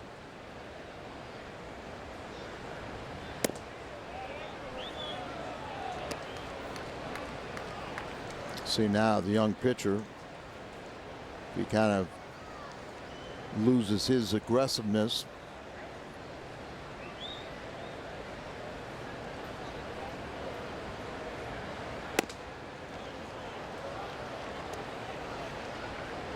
Maybe unnerved a bit. He goes to 3-0 on Furcal.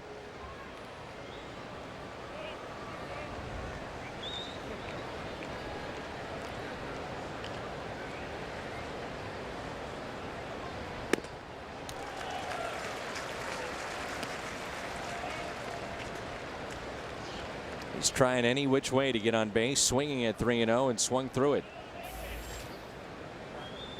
For the fourth time, by the way, that Molina's been hit by a pitch. 2 in this series.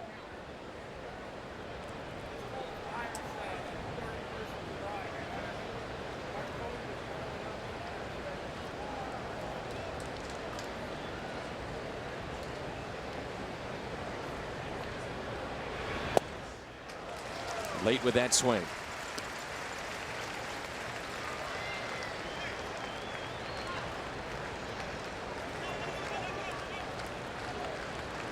Call 0 for his last 9.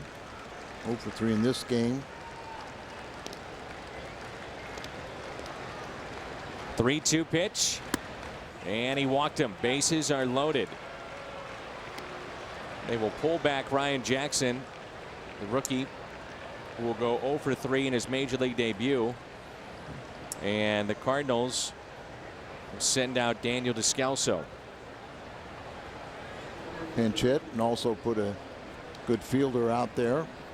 And I think the thing that you have to say is, you know, with Descalso, Al, you get a guy that is as sure-handed as anybody, and in a pressurized spot, you're in a pennant race, late game, kid makes his major league debut, let him relax and put Descalso back in there. And we'll see. Charlie will counter and bring in a left-hander.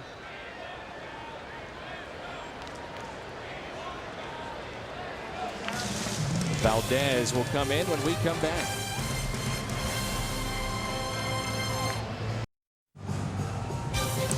Cardinals baseball on Fox Sports Midwest is brought to you by Smooth Bush Beer and easy drinking Bush Light.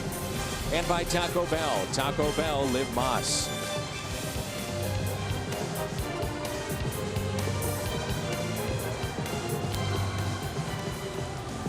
Rich Doobie talking to Rosenberg, and came in, got the double play ball, but then after he hit Molina, it looked like a little shell shocked and tried to avoid hitting someone, and you got to deal with that. So it's our Mid-America Chevy dealers call the bullpen. Former Cardinal Raul Valdez, who pitched in 7 games last year with St. Louis. And remember earlier this season, he got wins in consecutive games against the Cardinals. That was May 24th and 25th. I wonder if Tony made a special visit to see Raul Valdez for his World Series ring. What do you think? Very well could have. Who knows? Could have. Scalzo on the first pitch, pops it up. Rollins makes the catch. It's starting to rain again here at the ballpark. Midway through 8. 4-1 St. Louis. 4-10-1 for St. Louis. 1-3-0 for the Phillies. Bottom of the 8th rolls in. Update from Pittsburgh. San Diego is there. Travis Snyder with a base hit up the middle that breaks up the no-hitter. Marista, you see pictured there, couldn't make the play. Overall, though, good news. Top of the 9th, and the Padres have the lead of 5-0. Good news here. Jake Westbrook is rolling. Only 3 hits allowed. Also good news from the minor leagues. Shelby Miller exits the game tonight with a season-high 10 strikeouts. His line 5 2/3. No walks and 10 strikeouts. Good to see that. Starting to put together a little string of good outings for Shelby Miller. Should be a very interesting offseason and spring training for Shelby Miller. And how he fits in the plans, if at all, next year. Highly touted prospect. Still well regarded among most scouts that follow the game. And you can't have enough pitching, and kind of talk a little bit about the future for Kyle Loesch, but a little different with Westbrook because he has a mutual option with the Cardinals at a very affordable price, and the way he's pitching would make a lot of sense to pick up that option. He's when you look at his resume, he's a natural, for the Cardinals, sinker ball pitcher. And there's another ground ball taken by Alan Craig. Juan Pierre is retired. Juan made the start last night in left. Pinch hitting here. And he grounds out to start the home half of the 8th. We're at Citizens Bank Park in Philly. Jim Hayes is with us, still with the family of Ryan Jackson in the stands. Al Raboski, Dan McLaughlin here in the booth. And our Fox Sports Midwest crew. Alan Craig 3 for 4. Couple of runs scored. Beltran a base hit, RBI, now up to 82. And Matt Holliday with a 3-run homer. He has 22, and that matches his total from last year, which was a year that saw him have some odd injuries. Appendectomy and the moth in the ear. All types of crazy stuff. Something about a weight. Yeah. But I think right now you think about Jake Westbrook, the one thing that he's been able to do in this season for Jake is cut down on his walks and also keep the ball in the ballpark. Only allowed 10 home runs on the season because he's going to get his ground balls. Sure, a couple of them are going to go through, but he's always got the ability to get a ground ball double play. Turn one tonight. And there's a called third strike on Rollins. He didn't like the first call in the at bat and had words with the home plate umpire.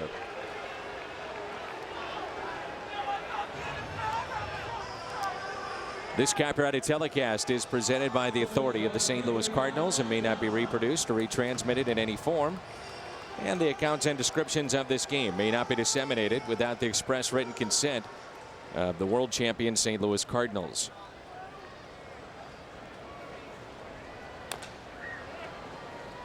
Dominic Brown taps one foul. As it is right now, you can make a strong case for Jake Westbrook coming back in this 9th inning, if he can get the final out here in the 8th. There's a base hit out to left. Brown reaches, and still some unfinished business with the big bats coming up for the Phillies. Still have 4 left-handed bats in a row, and Mike Matheny's making a walk out there like he's going to make a pitching change. He is not called to the bullpen. Yes, he has called the bullpen. That is surprising because, well, Zepchinski will be coming in. Great effort from Westbrook. He can only be the winner of this one. Cards lead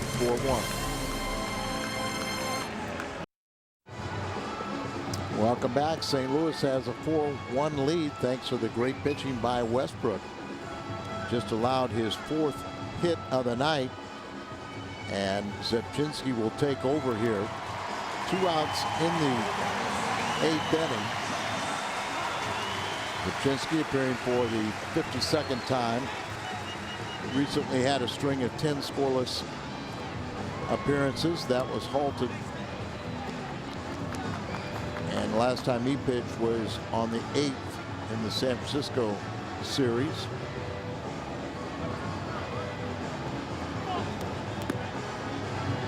Valdez threw 1 pitch to get the final out. Maybe Zepchinski could do the same thing.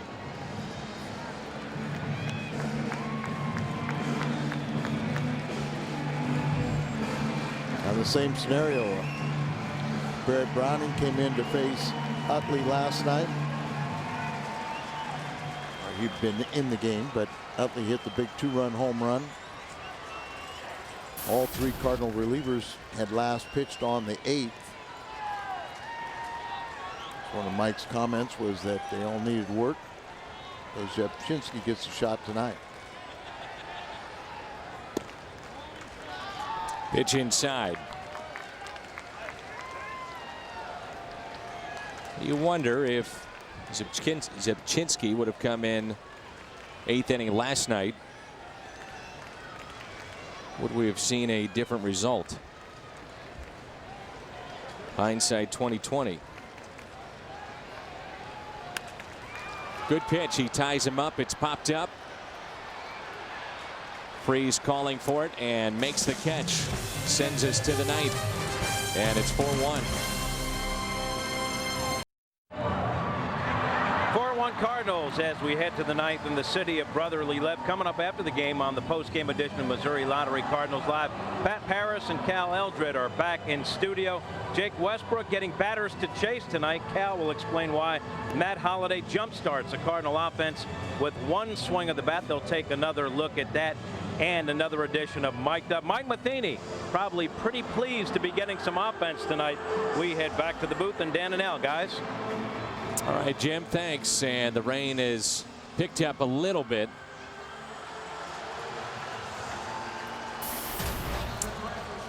Michael Schwimmer is the new pitcher. 32nd appearance. 30 strikeouts in just over 30 innings of work. Here is Matt Carpenter, who struck out last night as a pinch hitter. And at least for this 2012 campaign, this will be his role, it looks like, with the big bats at the corner spots, both infield and outfield positions. So Carpenter asked to be a pinch hitter. Change up that time. 1 ball, 1 strike. Schwimmer is 6'8", 240, 26 years of age. University of Virginia, a degree in sociology and statistics. He can analyze his own numbers.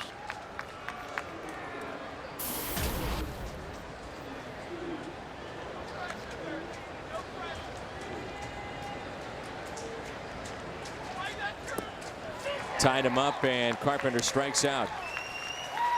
So Matt 0 for 2 as a pinch hitter in the series. Cardinals this year are 51-13 when they score 4 or more runs. And tonight they have a lead of 4-1. I usually say they almost have to score 4 runs in order to win. They're 3-28 scoring fewer than 3 runs, and 10 and 38 when they score 3 runs or less.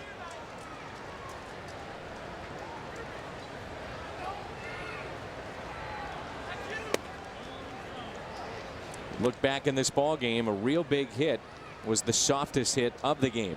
John Jay, 6th inning, just under the glove of Cliff Lee. Infield hit as he's hit by that pitch, the second Cardinal hit tonight.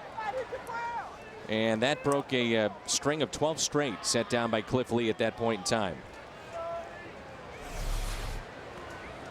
He's got a guard, and that was right around the toe.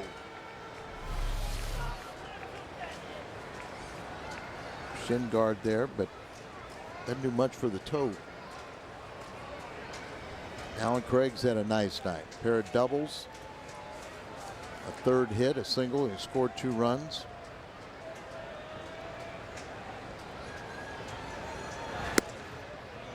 We talked about this the other day, Al. When you draft players, you never know what you may have, and that includes even first rounders and high draft choices. But successful teams find those diamonds in the rough, and this is a perfect example of that. Alan Craig, and John Mozeliak is on the trip with us, and we were talking down in the dugout. We're not sure we've even seen him touch just a little bit of that potential that you see, because he has great power.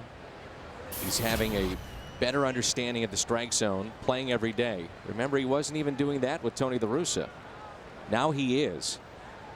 And I think we've all seen the ball just jumps off his bat. Remember, Alan Craig this season did not start until May 1st because he had the recovering from the knee surgery. Then he missed another 14 games with a hamstring pull. Here's a 2-0 pitch, and he turns on that. They looked at tape on John Jay and saw his moving hands at the plate when they drafted him and wondered about his maturation process to the big leagues. Same can be said to an extent with Alan Craig and the way that he holds the bat. And yet Craig has been able to turn on inside pitches and the fastballs, and we've seen tonight his power at going the opposite way. The 2-1 pitch, a breaking ball, and that's pulled foul. It's a little better than when he first showed up the big league scene, where he almost tilted the barrel and pointed it right at the pitcher. So it's not as severe as it was at one time. And when pitchers would look at a hitter that would stand in that way and point the barrel there, you'd think you could exploit them up and in. But he's shown that he can handle it.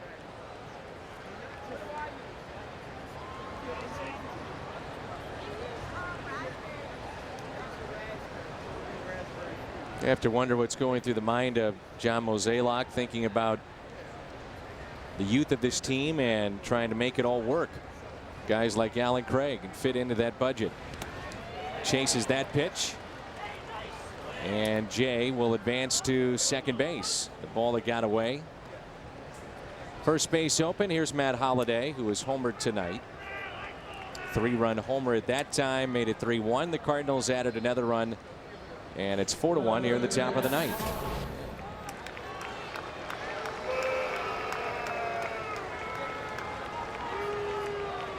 Budweiser player of the game is the Cardinal left fielder Matt Holliday. After a so-so start, he did have a very good spring. He has been on a tear since May 1st. Make a case that he has been the MVP of the league as well. And Kratz out to talk to his pitcher about the fact first base is open. Not that you just want to give him 4 free passes, but you don't have to pitch to a hot hitter.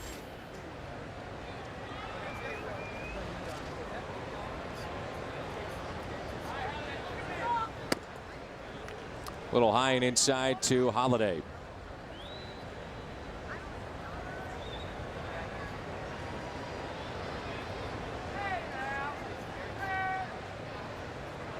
Utley trying to keep Jay close to the bag at second.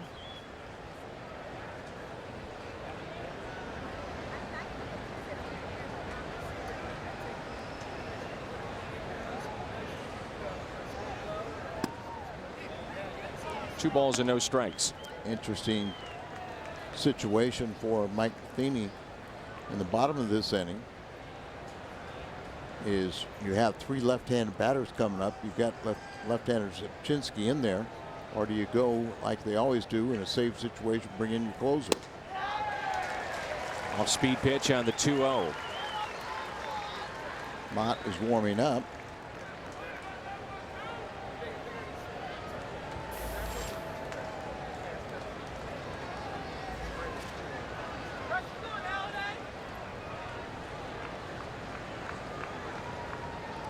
Two-one pitch.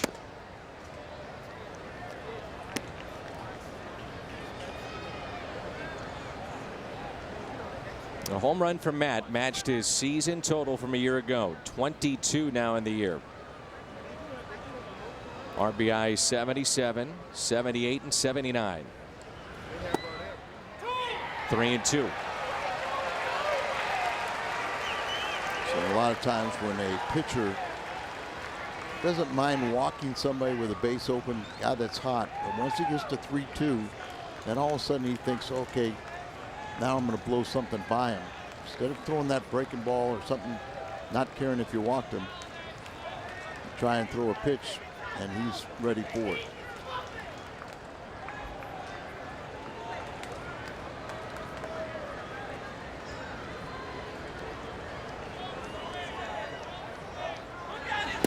Got him.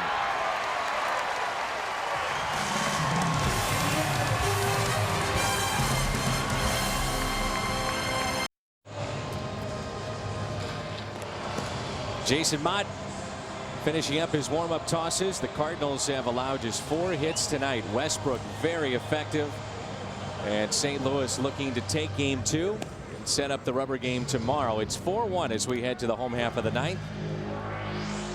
A game that's been well pitched for the most part on both sides as Shane Robinson takes over in left field. As we went to break, we saw Matt Holliday screaming at the pitcher, the Phillies swimmer, after he struck him out. Robinson takes over in left. Have to wonder if Matt felt he was being shown up. You don't see that very often from him. No, you do not.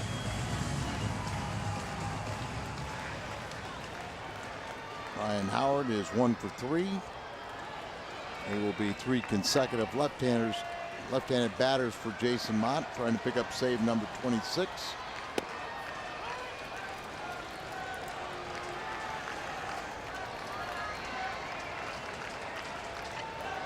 We saw Mott on Thursday pick up the save against San Francisco to earn the split. 25 of 29.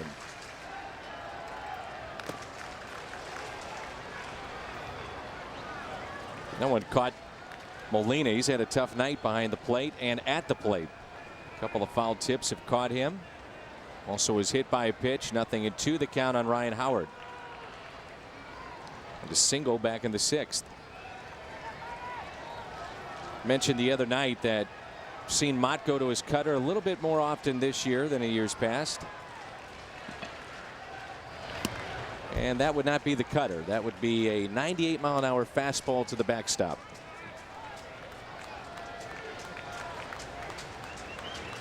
And Howard still trying to get his timing back after the lengthy time off with the Achilles heel.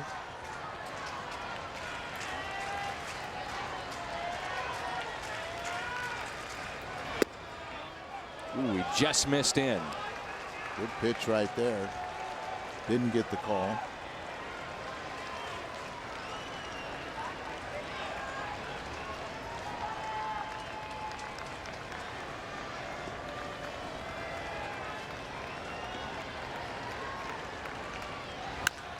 Here's your cutter, and that's a foul ball.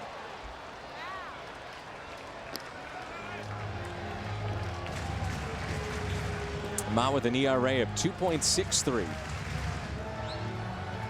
He's been very consistent for quite a while early in the season, and not uncommon for a lot of hard throwers to get off to a little bit of a slow start, but About every time he's been picking up a win or a save of his outings. Fastball away.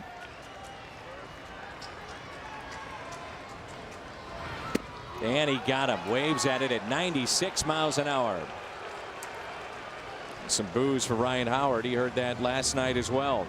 A couple pitches inside, make it real easy to go back out away and have a guy reach for the ball because he's conscious of that ball running in on him.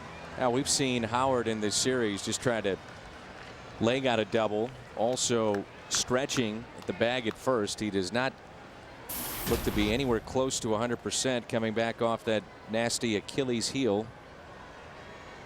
That was the injury that he sustained the final play of their season a year ago against St. Louis. Talking with Charlie, you know, he just feels like he's got some of his players back off the injury list, but they're not, you know, 100% healthy or ready to really contribute as far as their career numbers. They're just not there right now.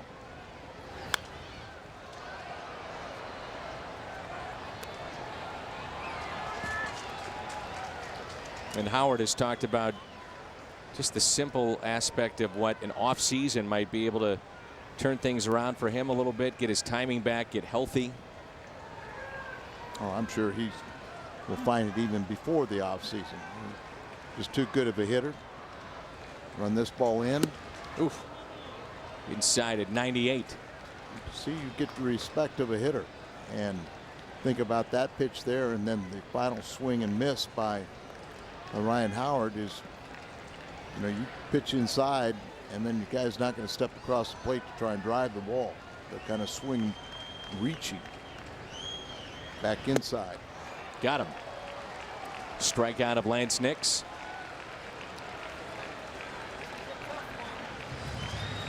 Two teams, two franchises that have had great success last handful of years, including the Phillies. Back-to-back World Series appearances in 2008 and in 2009.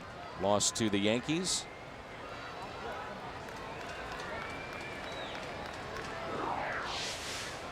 And now they're down to their final out. Scherholtz with the rain falling here in Philly. Big television market here, so they got plenty of money, big payroll. They'll revamp, but they'll probably not going to come as early as next year for them.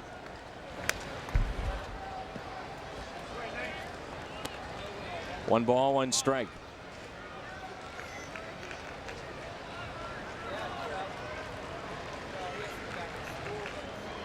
Many teams have been looking for a closer this year, especially after all the injuries earlier this season. The Cardinals very pleased with the job of Jason Mott.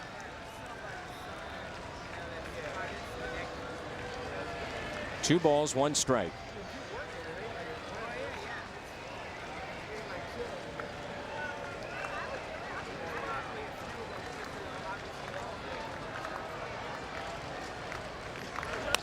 Cutter again, and that's pulled foul. Now he's got him 2-2. See him throw that cutter against the lefties, get him in on the hands. He'll break a lot of bats that way, and he's done so this year. Scherholtz is checking his bat to make sure he didn't break it. You can imagine after seeing a couple cutters coming in on you, then he goes back to the fastball away and just let it explode. The 2-2.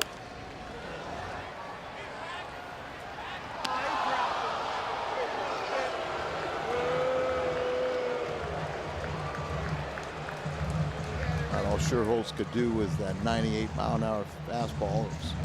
It was up at the top of the zone. Wasn't away like Lena called for it, but that's so hard to catch up to that pitch.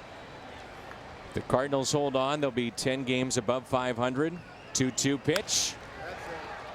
Playable. Robinson is over, and the Cardinals take game number 2. They hold on for the win. 4-1 the final tonight. Westbrook was fantastic following the outstanding pitching last night of Kyle Loesch. But that's it. You got a great start from Westbrook. You had timely hitting in this ball game, and this club is very resilient. What happened yesterday was put in the rearview mirror. They came out and played good, solid baseball today and win this game. Saw a debut of Jackson, the pitching of Westbrook, and a win for St. Louis. They hold on 4-1. Back with more in just a moment. Game is over with a Cardinals win. Cal Eldred and I here to break it all down on this Saturday night edition of Missouri Lottery Cardinals Live. That's more like it, Cal. Ooh, that'll put a smile on your face, won't it? Certainly will. How about great pitching and hitting?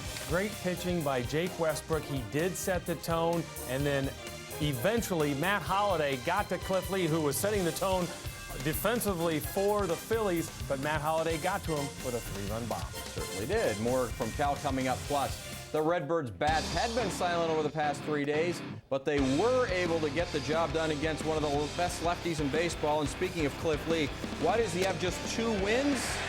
We'll go inside the numbers. Cal will also break down Jake Westbrook's battle against the Phillies. It was a good one. Go inside the Cardinal clubhouse. We'll get mic'd up as well. Happy birthday to Hulk Hogan. What you gonna do, brother, when Missouri Lottery Cardinals Live comes your way and rains down on you? All right, isn't very good. Sorry. That's good.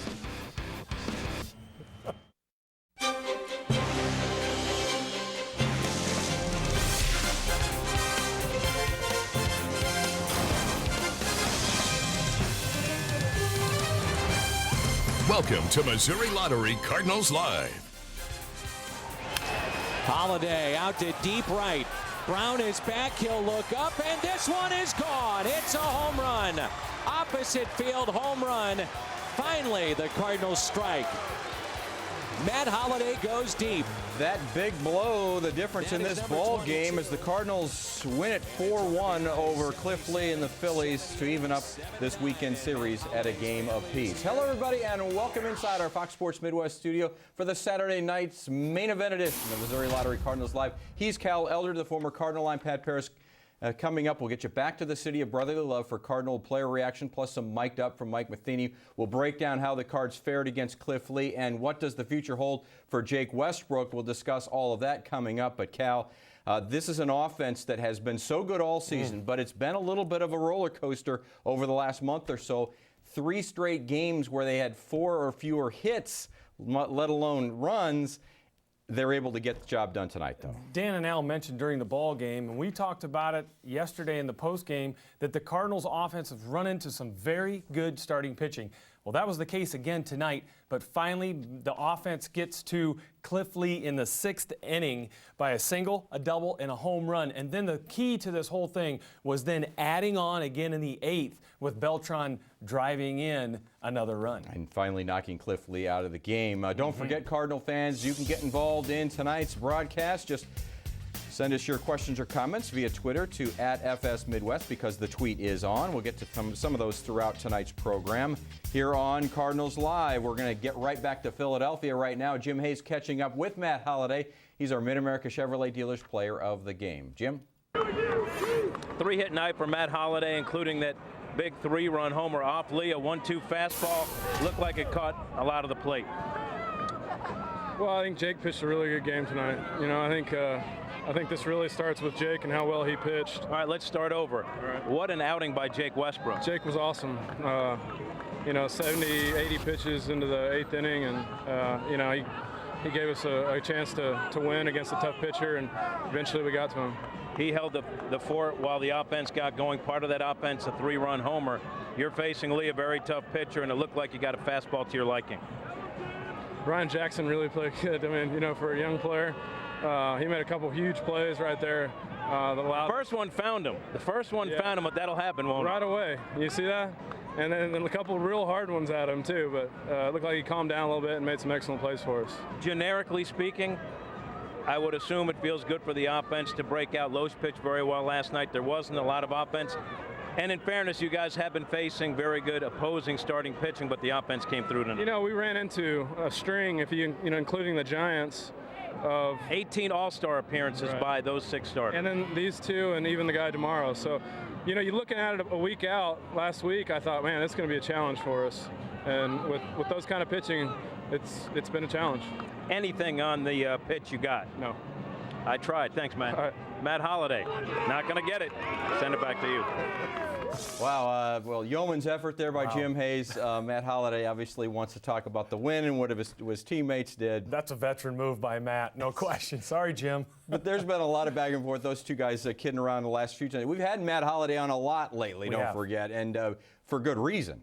Absolutely. He's been swinging the bat really well. We're actually talking about how last night, in a couple of his at-bats, it looked like he swung at some pitches down below the zone, breaking pitches that he was frustrated that he was even swinging at. He was frustrated he was missing it. But then his last at-bat last night, frustrating for him, he hits a rocket to left field. And finally tonight, he gets something to show for his hard work and the hard-hit balls that he's had in some of these games against some of this very good pitching. And we'll talk about the great pitching that they saw tonight until Matt Holliday was able to hit that home run. But we also want to point out who a huge part of this game was Jake Westbrook. And in fact, they wouldn't have been in position had it not been for Jake Westbrook. He has been terrific over his last 5 starts, winning all 5. For the first time in his career, he's won 5 consecutive starts. We'll now talk about the Cardinal that Matt Holliday wanted us to talk about in Jake Westbrook.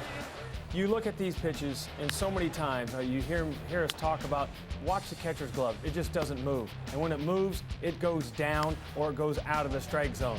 A little hint as to what maybe we'll talk about later, but Jake had his stuff moving down, and at times, Pat, his sinker was moving as much as his changeup. And I loved the fact that he was disappointed with himself, that he gave up that single that took him out of the game in the 8th inning with 2 outs, because he knew this guy wanted at least an opportunity to pitch a complete game or at least get through that 8 innings when his turn was going to come up at bat in the 9th. Yeah, he thought, that way you don't have to use another guy in the bullpen. Give that bullpen as much rest as possible, because Jake knows that there's going to be a starter that's going to need the innings coming from that bullpen.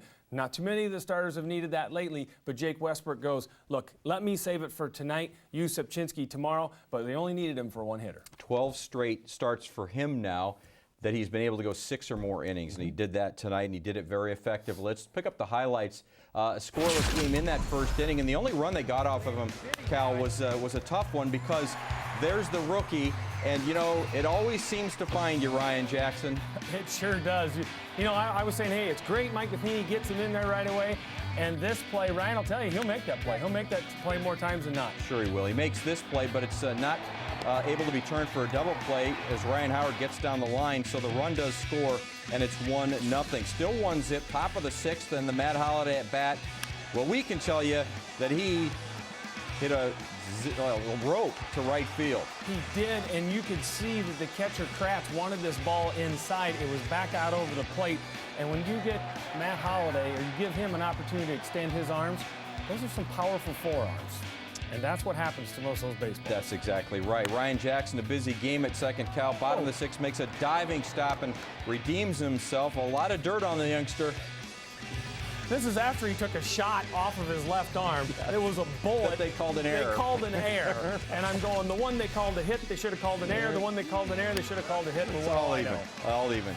Top of the 8th, the Redbirds add on off of Lee. Carlos Beltran with the 3rd straight single to start that inning. Alan Craig scores 82 RBIs on for Beltran as he maintains that NL lead. 4-1 St. Louis. Cal, Jake was just dealing from there, locked in. Yeah, and at times you saw him, well, it looks like a different day right there. The sun's shining, then it's pouring rain, so he worked through that too. You saw a few balls tonight, Pat, that were fly balls, that were pop-ups to center field. But those were pitches that I think hitters thought were going to be at a certain height in the zone, and they weren't. They sunk down. They tried to make an adjustment because it was a changeup and popped it up. And then they get a fly out here by Jason Mott, who goes 1, 2, 3 in the 9th, complete with a pair of strikeouts to Howard and Nix, and all's well that ends well for the Cardinals, certainly. Some terrific pitching in a 4-1 victory. Westbrook gets his 12th win on the season, 12-8. Remember when he was just below 500, you're thinking, well, maybe he should be a little bit better win-loss-wise than that, and now all of a sudden he's having a career year. But I think Jake Westbrook is a pitcher who's going to kind of go as his team goes. He's going to continue to be consistent. When he's right, he's going to be consistent. So if your team's 500, he's going to be around 500. When your team's playing above 500, his record is going to show that. But in this too, let's do not forget about Mark Sepchinski and Jason Mott doing the job at the end of the ball game. They did. Did the job. Still a 3-run game at that time, and with the Phillies, and they still have a pretty decent offense at times, and they certainly have a ballpark that's conducive to hitting home runs. It's Cliff Lee almost inexplicably going to 2-7 on this season, and we'll definitely break him down. But talk about one of the best pitchers in baseball now at 2-7. I'm writing it in my book that he's 2-7, Pat, in the scorebook, and I'm scratching my head, shaking my head like, wow, this is amazing. Because his stuff tonight, too, his stuff was outstanding. At times, his curveball was unhittable. Let's get back to the broadcast booth in Philadelphia. Dan McLaughlin, Al Rabowski just called the game for you. Now it's a view from the booth. Guys, take it away. Okay, guys, thank you very much. And we try to take a different look at the game at times during this live hit. And one of the things we want to take a look at here tonight is the fact that Ryan Jackson makes his major league debut, Al. You know he's got the nerves, he's got the butterflies, and we always say it, the old adage, the ball will find you.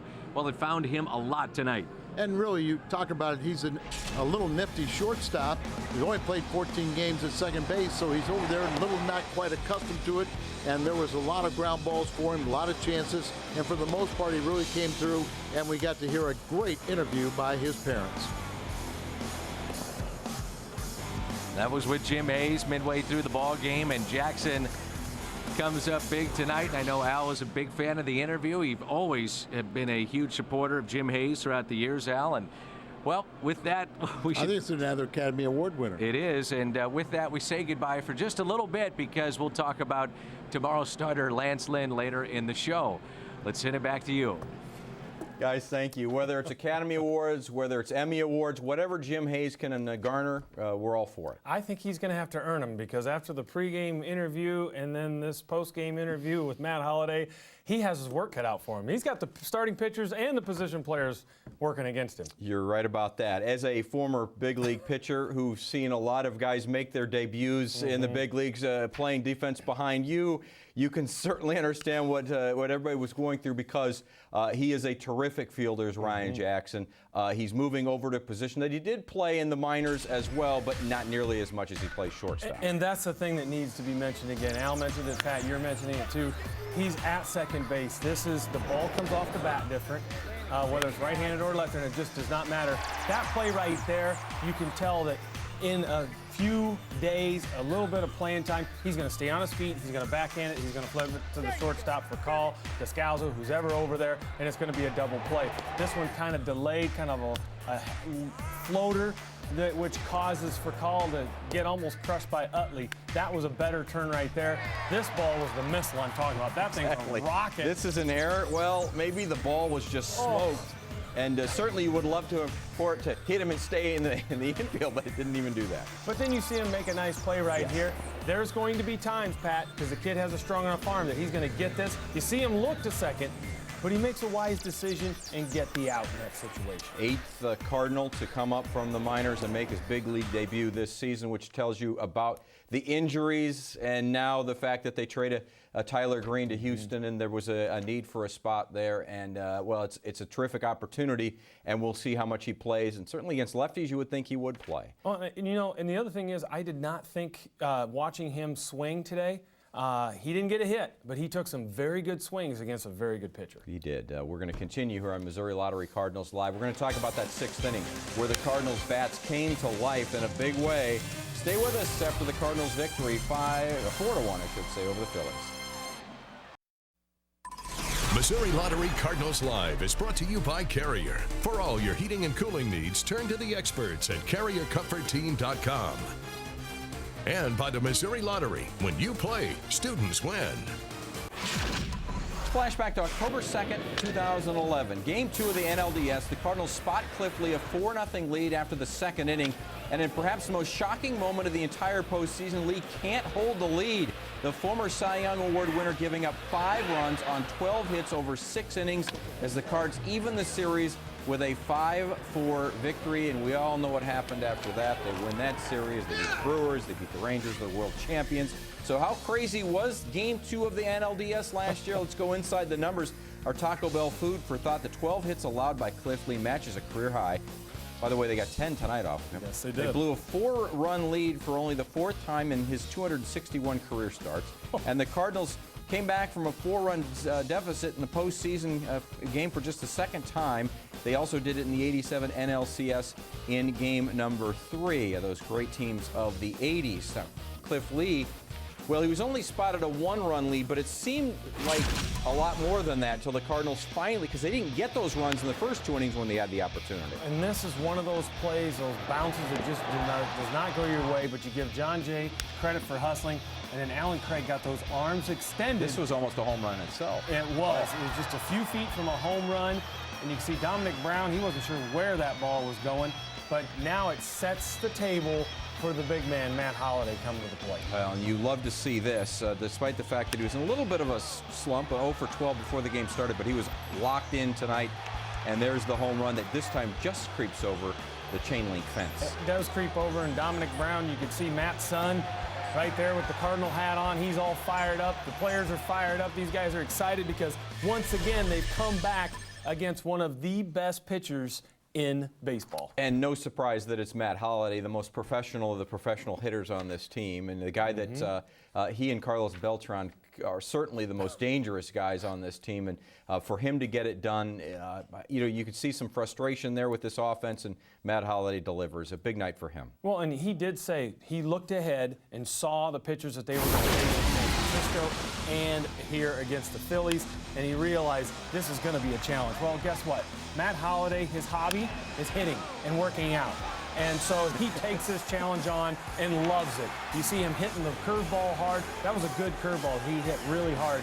And then coming back and hitting a fastball that's left up a mistake and driving it out of the park. Not just getting a little blooper, but he gets extension right there. He knows this ball's done right now. I think he knew it. I think he had a pretty good idea. He had a great night, obviously. 3 for 5. He hit the home run, his 22nd on the season. Now 79 RBIs. He's still 3 back of Carlos Beltran.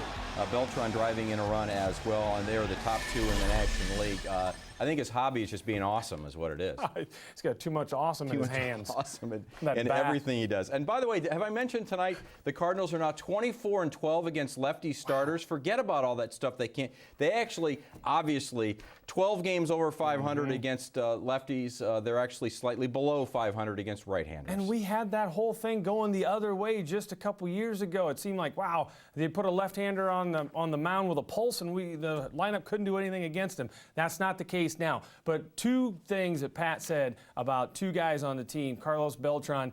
The RBI situation, whenever Matt gets 1 or 2, Carlos seems to get a couple more to stay ahead of him, or 1 or whatever it takes. The other thing is professional hitters. These guys know how to take very good at-bats, and it kind of, the rest of the team sees what they do, and they follow. One surprising note, that's just the 3rd 3-run homer for Matt Holliday this year, but his last 2 home runs have been 3-run homers. We need a grand slam.